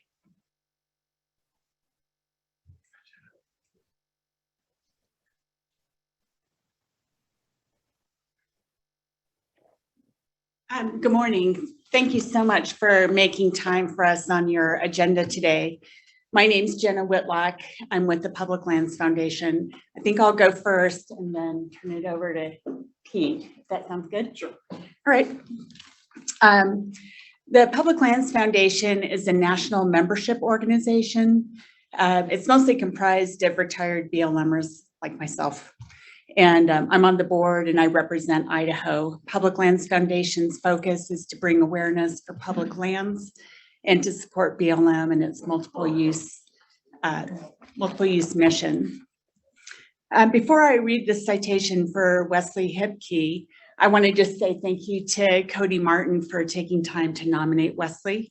You know, sometimes showing appreciation, it seems lower on the priority list than all the other alligators that are biting you, but we really appreciate that. So if you'll indulge me, I'll read the citation and then we can go from there. Public Lands Foundation presents Wesley Hipke with its Landscape Stewardship Award and this citation. The Public Lands Foundation grants this recognition to honor private citizens and organizations that work to advance and sustain community-based stewardship on landscapes that include public lands that are managed by the BLM. Since the 1950s, Idaho's leaders have recognized that aquifer levels have been declining, especially the massive aquifer sitting below the Snake River Plain, the agricultural breadbasket of Idaho. As water is the lifeblood of Idaho's people, her economy and culture, it was paramount to address the deficit to the nearly 11,000 square mile eastern Snake River Plain aquifer. In 1965, the Idaho legislature created the Idaho Water Resources Board and charged it with the formulation and implementation of state water plans, financing water projects, and the operation of programs that support sustainable management of Idaho's water resources. Early coordination efforts focused on identifying ideal locations for aquifer recharge sites, including some on BLM managed lands. Over the next several decades, Idaho accomplished some key steps, but overall, aquifer recharge efforts languished. Up to 2016, the eastern Snake River Plain aquifer was being overdrafted by about 200,000 acre feet of water annually. Since then, the Idaho Water Resources Board and a key Idaho Water Resources employee, Wesley Hipke, have steadily worked to restore the eastern Snake River Plain aquifer by adding capacity and flexibility to divert Snake River surface water to multiple aquifer recharge sites. The addition of recharge sites on public lands has enabled the board to significantly increase its water recharge. The importance of this effort cannot be overstated for Idahoans. The board recharged approximately 450,000 acre feet of water into the eastern Snake River Plain aquifer in the winter of 2019-2020. It was the fourth year in a row that the board exceeded its goal to recharge 250,000 acre feet annually. The health of the aquifer has tremendous implications for the BLM's multiple use mission and resources, including wildlife habitat, ecosystem health and vigor, livestock grazing, outdoor recreation, wildland fire, and wild horse herds. The key to this effort has been the work of Wesley Hipke. Mr. Hipke has consistently worked on the nuts and bolts necessary to enable the Idaho Water Resources Board to add capacity and flexibility to divert Snake River surface water to multiple recharge sites. The Public Lands Foundation is pleased to present Wesley Hipke with its Landscape Stewardship Award and this citation for invaluable contributions to the stewardship of America's public landscapes. And Pete, you want to say a few words? And then we can. Certainly. So obviously, I think these types of activities out there on the public lands, in working in collaboration with the state, the board, IDWR, are really important for all citizens of Idaho. So it's a lot of pressure, or with a lot of pleasure and gratitude that we want to present this award. Come on up here, Wesley. Congratulations. Thank you very much.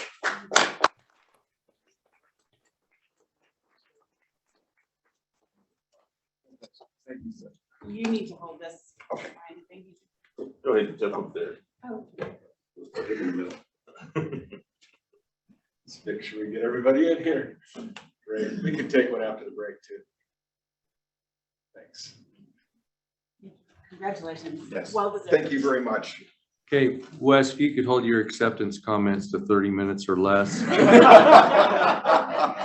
I want to thank the Academy and everyone for this. So I do want to say one thing. Yeah, no punches allowed. No jokes. I'm not saying anything about anything. So I greatly appreciate this. Thank you very much. It's a little embarrassing to me because there's a whole team behind this. You know, it's not just me. And the other thing I want to acknowledge is the great partnership that we have with the field offices. They're the ones that really assisted this program and getting some key sites up and going. So thank you very much. Yeah. Just echoing Wes's comments, we couldn't be more happy with the cooperation that we've received from BLM and getting these off-channel recharge sites up and running, and the interaction you've had with our local partners on the ground. We're very appreciative for that. Thank you.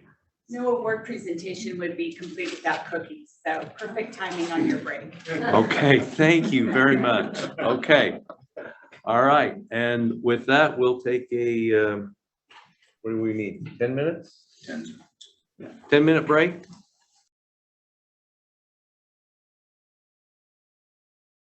And you ready?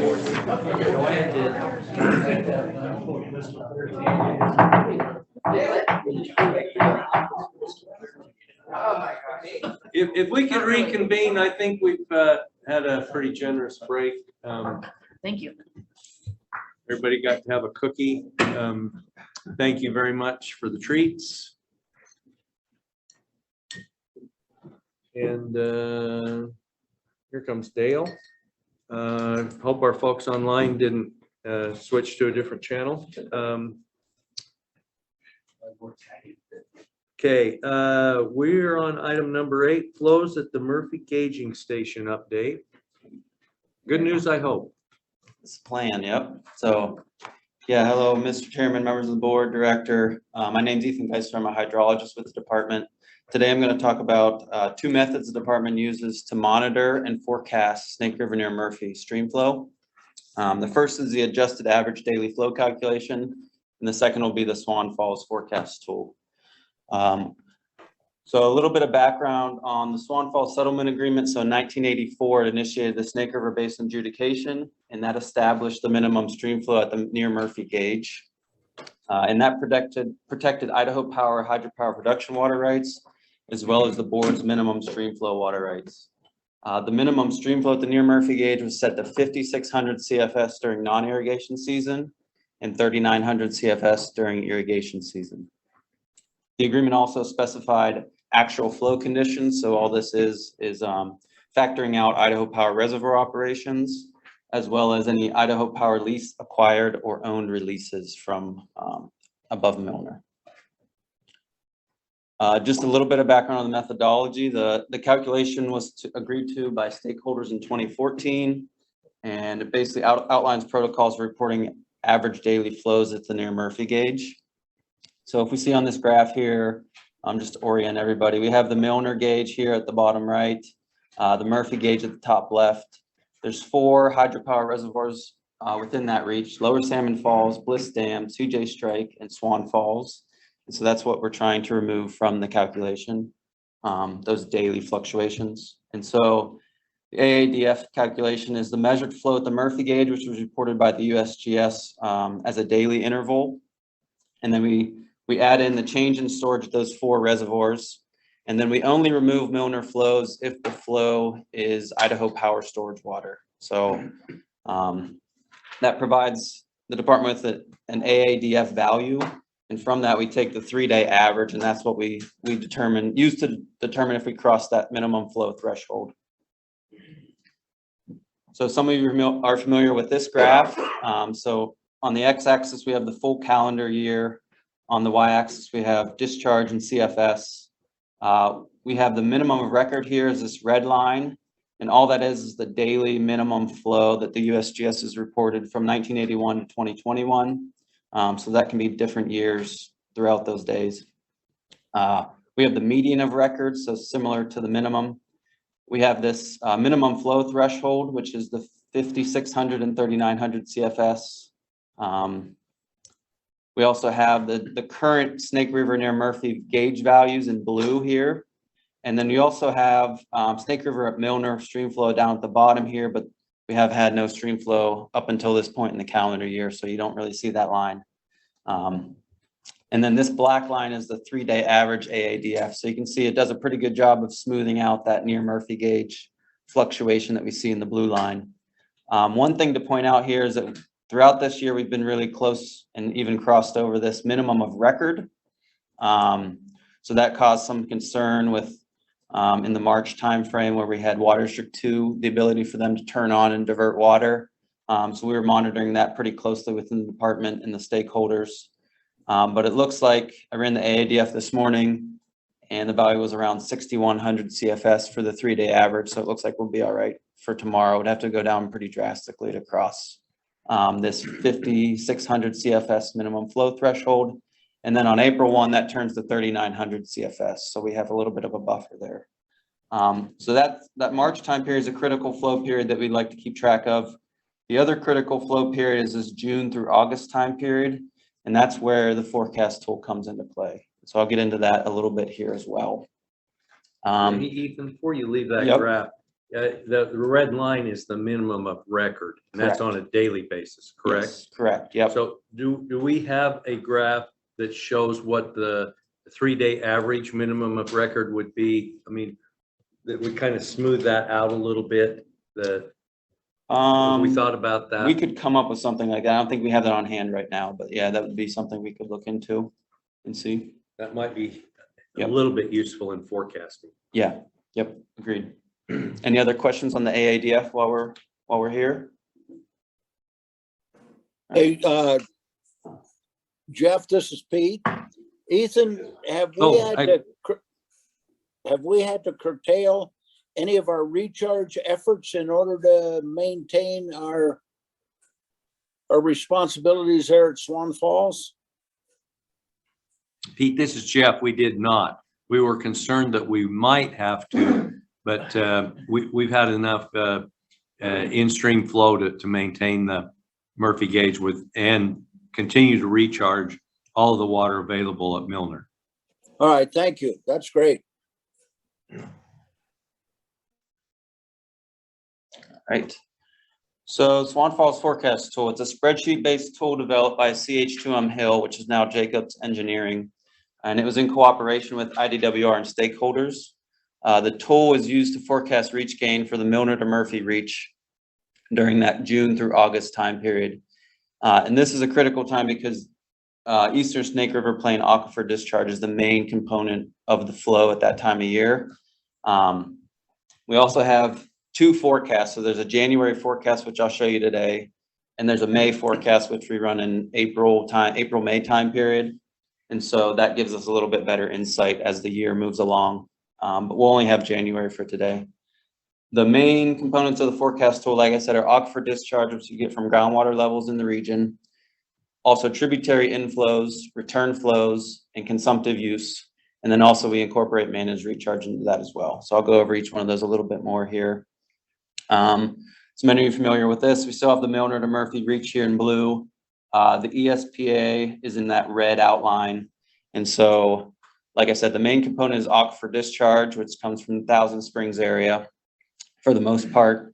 And those are informed by groundwater levels within our forecast tool. We also have managed recharge at these locations that we incorporate, as well as the 4 main tributary inflows. So the Malad, Rock Creek, Salmon Falls Creek, and the Bruno. The Bruno is probably the most significant contributor out of those 4. We also take into account Northside Canal Company return flows and Twin Falls Canal Company return flows. And then we've modeled consumptive use from Water District 2 within that region as well. So once we combine all those together, it provides us with an estimate of what we can expect at that near Murphy gauge as far as reach gain goes for that June through August time period. And so this graph is oriented slightly different from November through October. We still have our minimum flow threshold here at 5,600 and 3,900 CFS. And this is still in discharge on the y-axis in cubic feet per second. The gray line here that you see in the middle of this broader blue area is the forecast. So that's the 50th percentile. But then we also plot the uncertainty range. So this basically would incorporate if you had really wet conditions or really dry conditions. Hopefully we would stay within those boundaries. So it kind of gives an estimate of where we would be. This red dotted line is the Milner to Murphy reach gain that is being observed currently. So you can see over the past 3 months, it's been pretty dry. And so you would expect this Milner to Murphy reach gain to be in that lower part of the uncertainty range, which is kind of what we're seeing. One thing to point out, it doesn't appear like in this January forecast, we crossed that minimum flow threshold. But like I said, it has been a dry 3 months, and that plays into the May forecast. We kind of expect that range to shift down. It's just a matter of if that'll cross that minimum flow threshold or not, something we'll just keep an eye on. So, and with that, I'll take any questions you have on the AADF or the forecast tool. Any questions? Brian. Mr. Chairman, Ethan, I think it will get a little scary on the, July, August. The returns from north side of Twin Falls are not that great compared to the spring flows, but they will be lower by 200 or 300, 400 CFS, I would guess, this summer, just because of the lower diversions that they're all going to. You're going to have to be really efficient on the canals this year. That's been the case the past 10 years. I was never efficient when I was Is that a product of drought or just a change in management? Okay, other questions for Ethan? Okay. Thank you. All right, thank you very much. It's going to be a nail biter this summer, it would appear. Okay, water supply outlook. David, have you got better news to share than you've been sharing with us online? No, I got lots of bad news with maybe a little glimmer of something that might border on good news. A little glimmer that might border.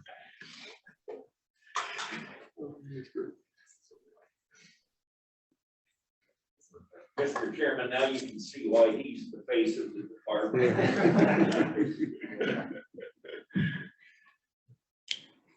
With his mastery of wordsmithing.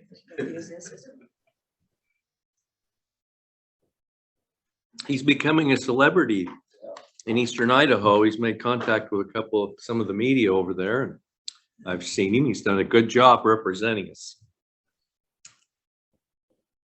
So, do you mind if I go ahead and present? No, we'll quit beating you up. It's none of this is your fault. I assume you will take credit when we do return to more normal conditions, but we won't blame you for the drought. I'd like credit in those years, not in these. This is a picture up at the top of Tamarack, and I went skiing with my son. It was our last ski trip, and it was very interesting. The snow was kind of a mixture of chunks of ice and a little bit of snow that had drifted in the day before that was kind of somewhat powderish. So it was interesting, but you can see whatever snow came in didn't stay in the trees at all. It was pretty limited. And then let me see if, okay, so we started off the season with nearly perfect conditions for the beginning of the winter. You can see in, can I move the mouse here?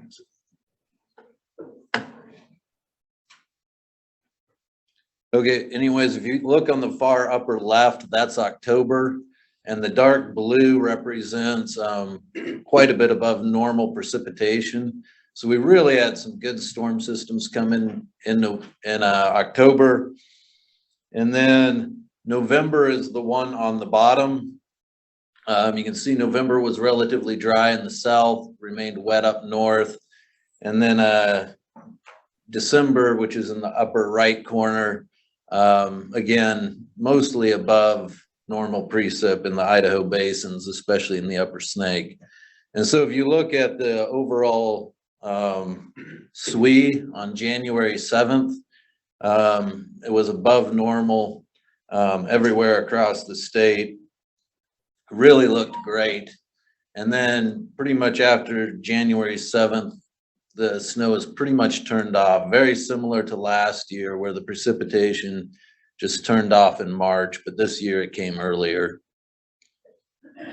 And so on the left is a SNOTEL map showing new records set since January 7, between January 7 and March 30th, or actually last night. And you can see almost all the SNOTEL sites surrounding the Snake River Basin are setting a new record. There's a few orange dots in there. You may be able to pick out the difference between the orange and the red, and those are the second lowest on record, but most of them are red. The graph we see there is the SWE for the Snake River at Heisey, and you can see meltout has already started. And we expect that meltout to continue. There's not a lot of precip in the coming forecasts. And really what has happened is we had a ridge establish itself over the eastern Pacific right off the US coastline. And that's what prevented the storm system from coming in. This is a 500 millibar geopotential heights. And on the left, you have December, where the Pacific High is shown in red right off the Aleutian Islands. That allowed storm systems to come in toward that low over the North American continent, over Canada. And that brought in those atmospheric rivers that really boosted our snowpack in December and early January. But then that high shifted down, as you can see in January, became relatively strong off the coast, and in February, the ridge strengthened even more. I don't have the March graph yet because that hasn't been published. Will be published tomorrow probably, or the next day. And I expect that ridge won't be quite as strong as in February, but I believe it's maintained itself off the coast there. So if you look at these two graphs, this is the standardized precipitation and evapotranspiration index. It's a good index for looking at water supply in Idaho, especially factoring summer temperatures and evaporation.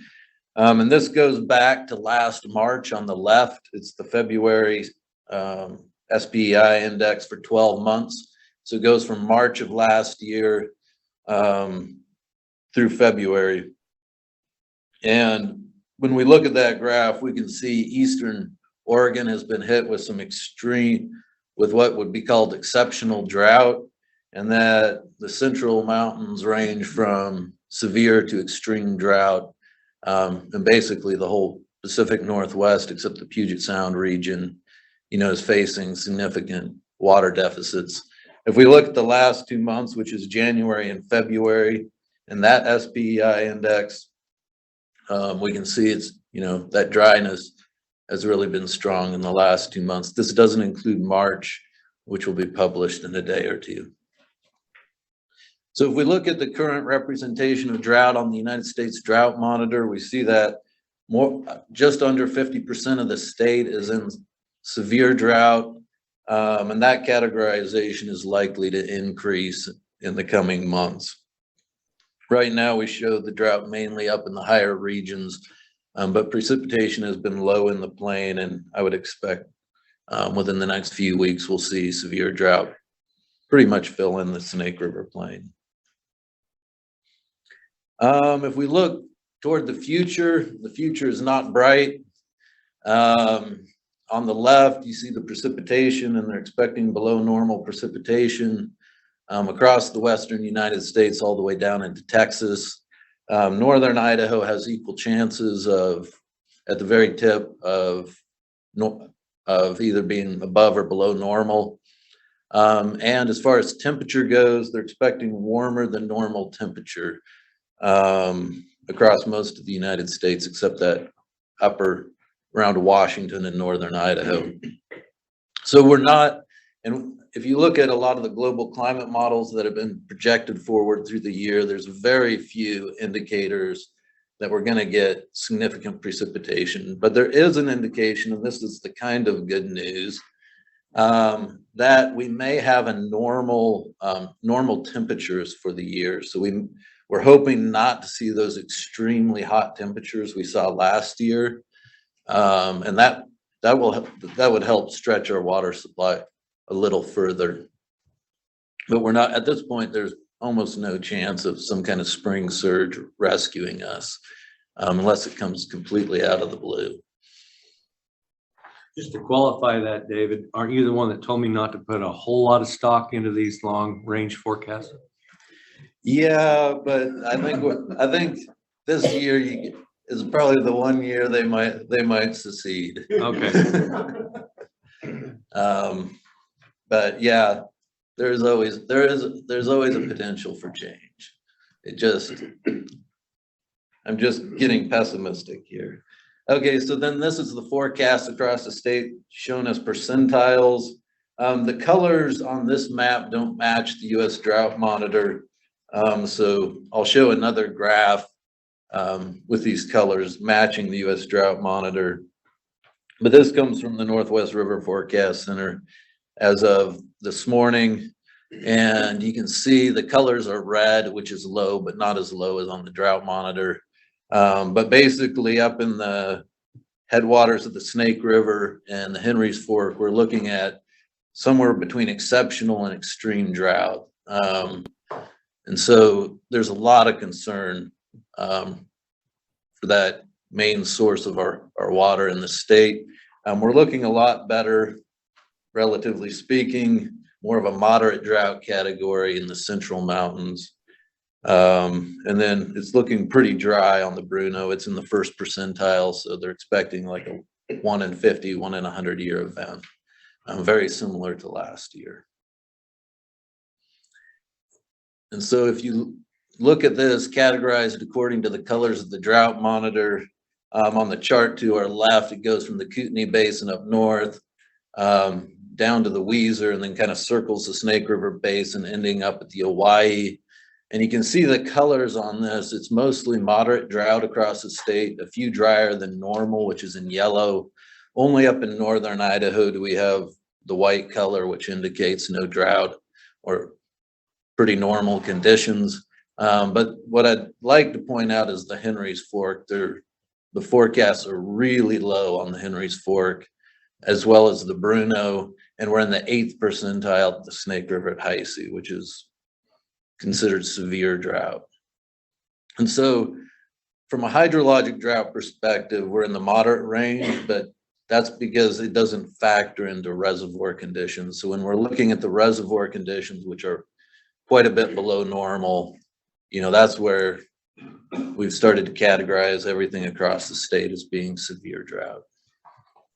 And you can see this graph on the left of the Boise Basin. You can see the snow melt starting to occur. And unless we get some cool weather to stop the melt, we could be setting some new records for melt out. So it looks like we're probably going to have an early runoff this year, which will likely hit the storage system pretty hard, because people will need that storage earlier in the year than typical, even for a drought year. This is a graph showing conditions of the Priest River. And basically the Priest River has been pretty steady. This is fairly typical of northern Idaho. It is in a moderate drought category, but because the forecast has been relatively stable, seems like the conditions there will be okay. There's no big surprises that we can foresee up there. If you look at the Boise Basin, I'm going to show you all the March forecasts, and then above it, and this is from the NRCS, and then at the top, there's a number that is the Northwest River Forecast Center's runoff forecast as of today. And so then I'll indicate, you know, where we're at in this. On the far end, these bars that have the dashed lines, that's the forecast range from the 90th exceedance forecast up to the 10% exceedance forecast. And what has happened since March is we've had very little precipitation. So in this case, on the Boise River, that 774,000 acre feet of projected runoff April through September is pretty close to the 70th percentile. And so on the Boise, we're going to be a little bit water short, a little short of adequate water supply, but we'll probably be better, or we'll probably be right in the ballpark of how much water we had last year. And of course, that's coming off a reservoir system that's dry, a lot drier than last year. And if you look at the Boise Basin here, this is projected reservoir contents as of tomorrow. And then, and I did this on the 28th of March. And then the range of forecasts there from green to red is from the Northwest River Forecast Center. So this is kind of our most recent forecast condition. And at the 90% exceedance forecast, which would mean we get a spring surge, we would just barely have adequate water supply on the Boise, according to the NRCS's calculation. This is what the forecast looks like on the Boise, and it's a very similar forecast situation across southern Idaho. You can see the forecast held pretty steady until January, and then after January, it's just been a steady decline in the forecast, and we expect that decline to continue through April. So we're really, it would be a good idea in looking at water supplies and planning to, you know, look at the April forecast when it comes out and shoot for the 70th percentile exceedance forecast. So just, you know, the forecast below the median. This is the Big Wood River Basin, and the projection is 70,000 as of today, and that puts you somewhere at between the bottom two bars on the graph. So there's absolutely no way at this point they would have an adequate water supply, even with some kind of spring surge. If we look at the Littlewood Basin, the median forecast is now 29,400, which is just about 10,000 above last year. And so they're looking to be in the ballpark of slightly more water supply than last year. They're between the 90th and the 70th exceedance forecast, much closer to the 90th.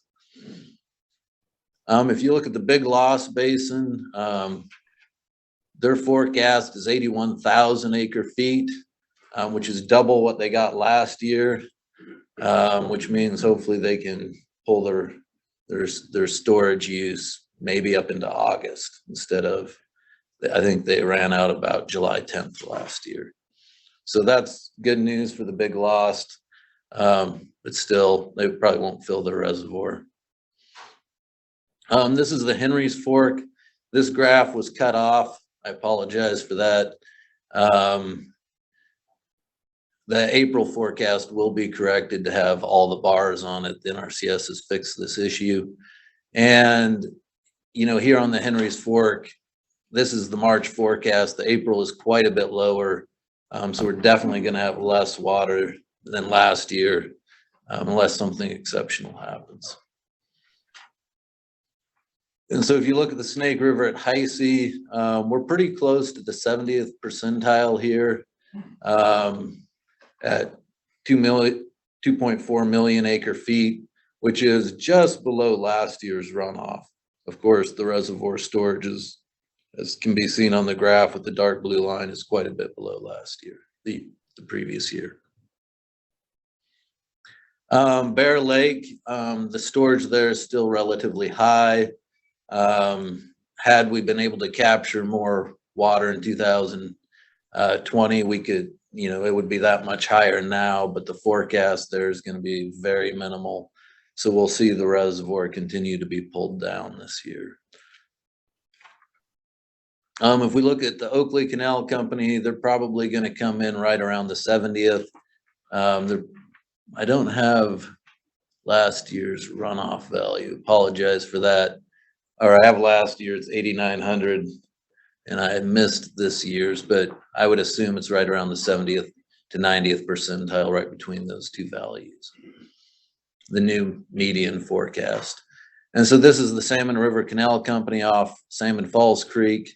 They're expecting 22,200, which is almost spot on what they had last year. So you can take that little blue bar and see that they're now below the 90th exceedance forecast from March is their expectation for this year. And then the Hawaii Basin, they're predicting 169,000. So it's roughly equivalent to what they got last year. So you can take that little light blue bar and put it on top of the 90% exceedance forecast, and they're right in that ballpark. So they have a water supply or a runoff similar to last year, but much less storage to get them through the season. So this is one of those areas where we expect to see drought intensify in the state. So the conclusion is Idaho is definitely on track for another drought year with very little chance of recovery at this point. The good news is hopefully temperatures might be close to average, which would help stretch the water supply further than last year. But every basin in the state, if you look at it, is expecting water shortages. Even the Payette Basin is pretty tight. When the Payette's tight, that's a pretty bad sign. We do have the potential to have one of our worst droughts on record in southern Idaho. I won't say that's likely, but it's definitely there, and it's something we need to keep an eye on.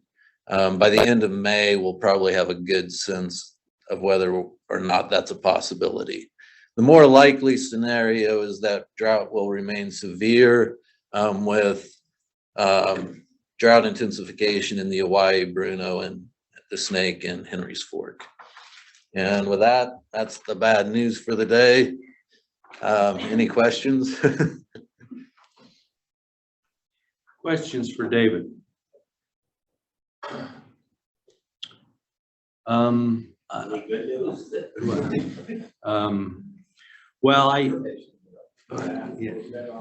it looks like we'll be able to manage Priest Lake adequately this year. We got that going. That's good news. You know, this is just one of those difficult years that we're going to have to hopefully have all of our water managers be vigilant about how they dedicate their supply to their water users and get as many people through it as we can. Jeff, this is Roger. Go ahead, Roger. You know, what you just said, I think is real important to the people in this meeting today, to talk to people about, we've done a good job. And we're probably better ready for this year than we have been when I started on the board many years ago. And I think that's something that we ought to be awful proud of, because you look at the things we've done and the things we're moving towards, they really make a lot of sense even to me. And so that's quite an accomplishment. But I mean, when you look at the Bear, we got plans for down there, the success up on the Salmon River. I take my hat off our staff and all those involved with us. They've done a great job. Thank you, Roger. I mean, Roger's right. If not for our managed recharge program, Ethan would probably be waving a red flag at us that we've got a big problem. And we're probably still going to skirt very close to the minimums this summer if we don't actually hit them. Brian. Turning my mic on for once. If there is a silver lining, according to Garth Taylor, who's a longtime economist with the University of Idaho, ag economy, he always said that farmers make more money in drought years than they do in good water years, and that may just prove to be true because if everybody, for instance, grows less hay, then the price of hay goes sky high, and all the crops are in either record or near record territory. So for agriculture, it might not be as doomsday as we think, but you know, it's still not going to be fun. Well, a lot of difficulties, a lot of things in flux right now. I don't think that many growers have finalized their plans, even at this late date, at least in the Upper Valley. I know it's uncertain how many potatoes are going to be growing, and processors are concerned about having the supply that they need for the upcoming season. Lots of things in flux, and I guess we'll sort it out as we go day by day. Any other questions or comments for David? Thank you. Thanks for your weekly or periodic reports. I can't remember how often they came all winter, telling us it hadn't snowed. You do a great job, David, in all your endeavors for the department, and we appreciate you. Thank you. Yep. Thank you too. Okay. Administrative rules? Where's our administrative rule guy?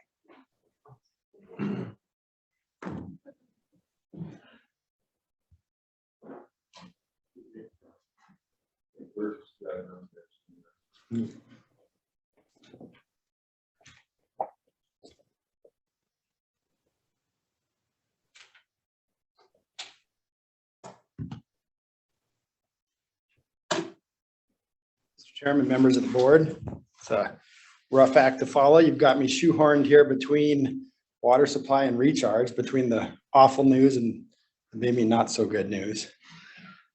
Since we're trying to get to 250,000 acre feet a year, Wesley reminded me, and maybe not going to hit that this year, but I've got good news, right? I wish it was on a more substantive matter, but I'll make this quick. I'll hit the highlights and we'll get going. I don't have any rulemaking board materials for you today or any action items, but I do want to give you an update on what we've been doing because there's been a lot of activity since we discussed this topic in February. And unless there's any questions, I'll launch.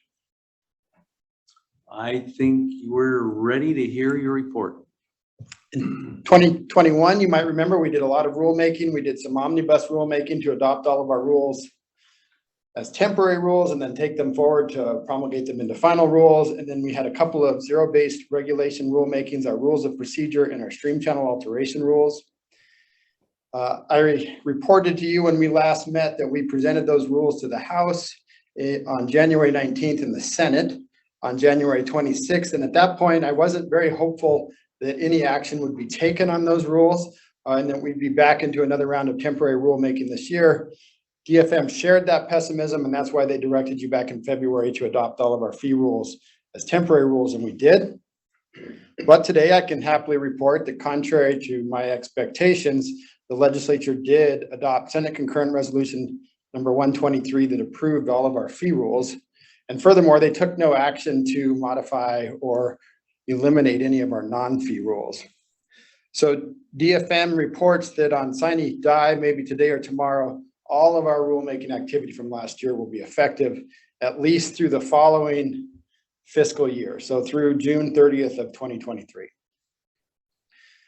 We can thank Representative Mark Gibbs, Chairman of the House Resource Committee, and Senator Steve Vick, Chairman of the Senate Resource Committee. They were both instrumental in really pushing all of the Natural Resource Agency rules to the legislature this year. Our Chairman Gibbs told me that he had been pretty disappointed that at the rulemaking activities or lack of activities in the legislature the last couple of years. And in his last year, this year, he wanted to try and get that all done, and he was successful. So that does cut down on some unnecessary work here at the department. Maybe just spend a minute on the revised rules of procedure. These were one of the zero-based rulemaking activities that we did last year. They are now effective. There were some significant and needed changes made to our rules of procedure. I'll just hit a few of those. Rule 53, filing and service of documents. This new rule allows the department and the board to receive documents electronically. So we can get away from the historical practice of needing paper documents for all of these transactions and filings. Rules 100, informal proceedings, Rule 101, informal proceedings, and Rule 102, formal proceeding rules. These new rules divide the proceedings of the board and the department into informal and formal proceedings. The informal proceedings will now be conducted by administrative staff, so they won't get elevated to a hearing officer. Formal proceedings will require a hearing officer. These changes were done to the rules in response to Idaho Supreme Court ruling regarding mandatory legal representation, which is addressed in Rule 201. And the Supreme Court has ruled that partnerships, corporations, and municipal corporations must be represented by an attorney admitted to practice law and in good standing in Idaho. So by bifurcating these two processes, we alleviate hopefully the necessity of bringing attorneys to bear in a lot of these matters where there's a good chance that they'll get resolved without having to go to a formal hearing. Modified rules regarding representation of parties, regarding the processes for filing motions, and then Rule 351, form and contents of petitions to intervene. This rule updates and simplifies the processing requirements for intervening in contested cases. Moving to 2022 rulemaking, you did pass or adopt the resolution at your last meeting authorizing temporary fee rulemaking for this year. We won't have to do that now given the legislator's actions, so that docket will die. We do have a number of zero-based rulemaking efforts going on this year. We've got IDAPA 370203 water supply bank rules. We have the drilling for geothermal resource rules, well driller licensing rules, and then mine tailing, impoundment structure, and dam safety rules. Regarding the water supply bank rules, the notice of negotiated rulemaking was published in March, and 2 public meetings were held last week. Mary Condon, the water supply bank coordinator who presented to you earlier in the agenda, is the rulemaking lead on that. She co-hosted those meetings. There was 1 meeting on rental pool procedures and then 1 meeting on the state water supply bank. Mary reports that about 10 to 15 people attended each of those meetings. There wasn't a lot of comment or activity, but there were several questions relating to the proposed addition of a rental application fee to the rule.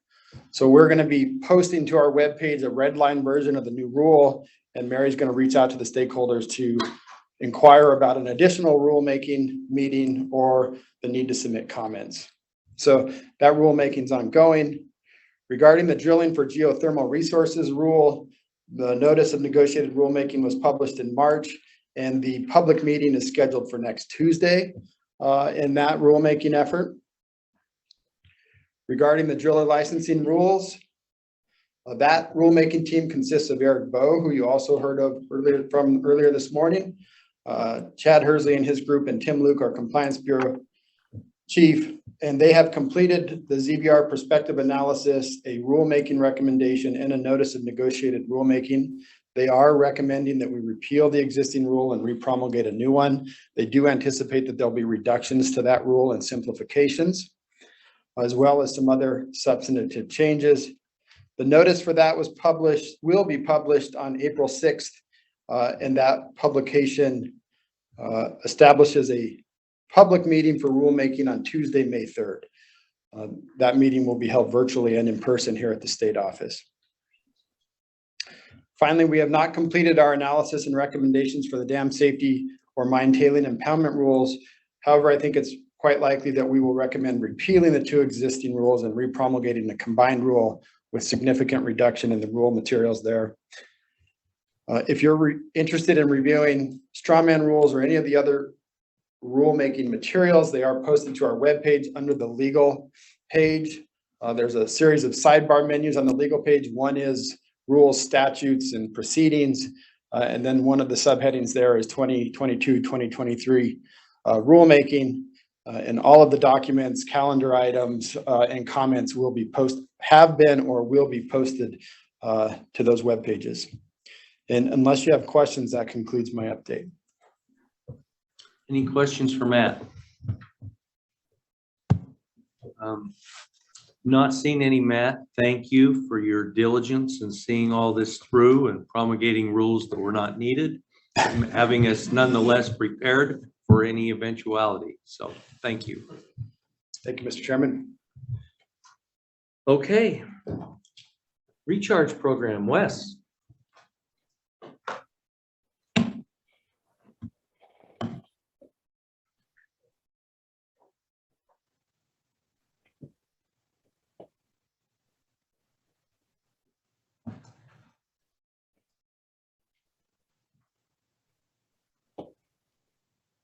Getting older, eyesight's not as good. I'm like, where is that again? It's gotta be at the bottom. Ah, now it. Still blinded by the award. That's right. That's exactly it.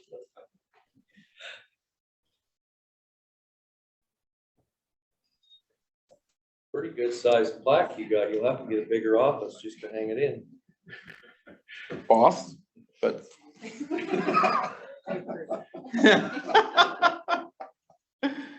A little concerned where they would put that office though. Okay, here we go. This is going to be fairly short. We're basically, and I apologize, I forgot to share the screen.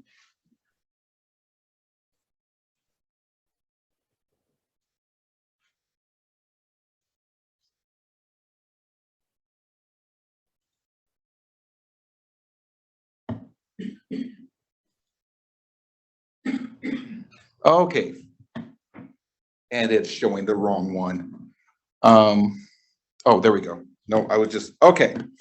So here's where we're at. This was as of the 28th. And so we're currently at 153. Median's been 445. And just gonna go through really quick here. So this has been the distribution. Most of it has been at Northside this year. And to jump over to here, there's a couple things I want to show about this. One is people probably don't remember the past ones, but in past years, when we would get to the middle portion, actually where we have that little hump up, we usually had a steep down. The cold weather would hit and there would be a reduction of what we could do. The other thing I want to point out is the green on both ends. Basically what happened there with the versatility that we built in the lower basin is Northside couldn't turn on as quick as they would have liked to. AFRD2 stepped up, they started. Northside did the bulk of it this winter. And at the end, they had repair work to do. They shut off. AFRD2 picked up it again. So we've been holding very constant through the whole thing, which is exactly what we want to see. And so then looking, Northside and Twin Falls are going to start wetting their canals on Monday. So the plan is to turn off all recharge on Sunday. So if we kind of project that out, what we're looking at is around 158,000 for this year, 166 days. Average has been 480 with a max of 690. And to look at it differently, so how does that compare with these other years? The dark blue is how much water is available. I cut these two off because otherwise what you'd see for recharge would be really small. The medium blue is the lower valley, and then the light blue is the upper valley. And so, with these dry years, a couple things I want to point out here. On this year, it really speaks to, on the 2019 to 2020 year, the increase in recharge capacity. Because even though the water availability wasn't as much, actually the amount we recharged was like our second highest since 2014. And it really speaks to the capacity that we built, being able to take advantage of the water that's there. During these dry years, so this last year, pretty much we used everything that was available for recharge. So what that puts us at, so totally since 2014, we've recharged just a little bit shy of 2 million acre feet, and our current average is 248. So actually a little bit below that 250, what our goal is. And so with that, that's all that I have. Any questions? Any questions for Wes? I think you're off the hook. But keep in mind, we want to get those numbers back up. I don't know where you're gonna have to import the water from, but I'm personally blaming David since he's in charge of the water supply. But yes, that would be really great. And there again, we'll just have to see what Mother Nature provides for us. okay, all right, thank you. Okay, we have really plowed through this agenda. We're a couple of hours ahead of where I thought we would be, Mr. Chairman. Okay, non-action items, Al? Joanne? Dale?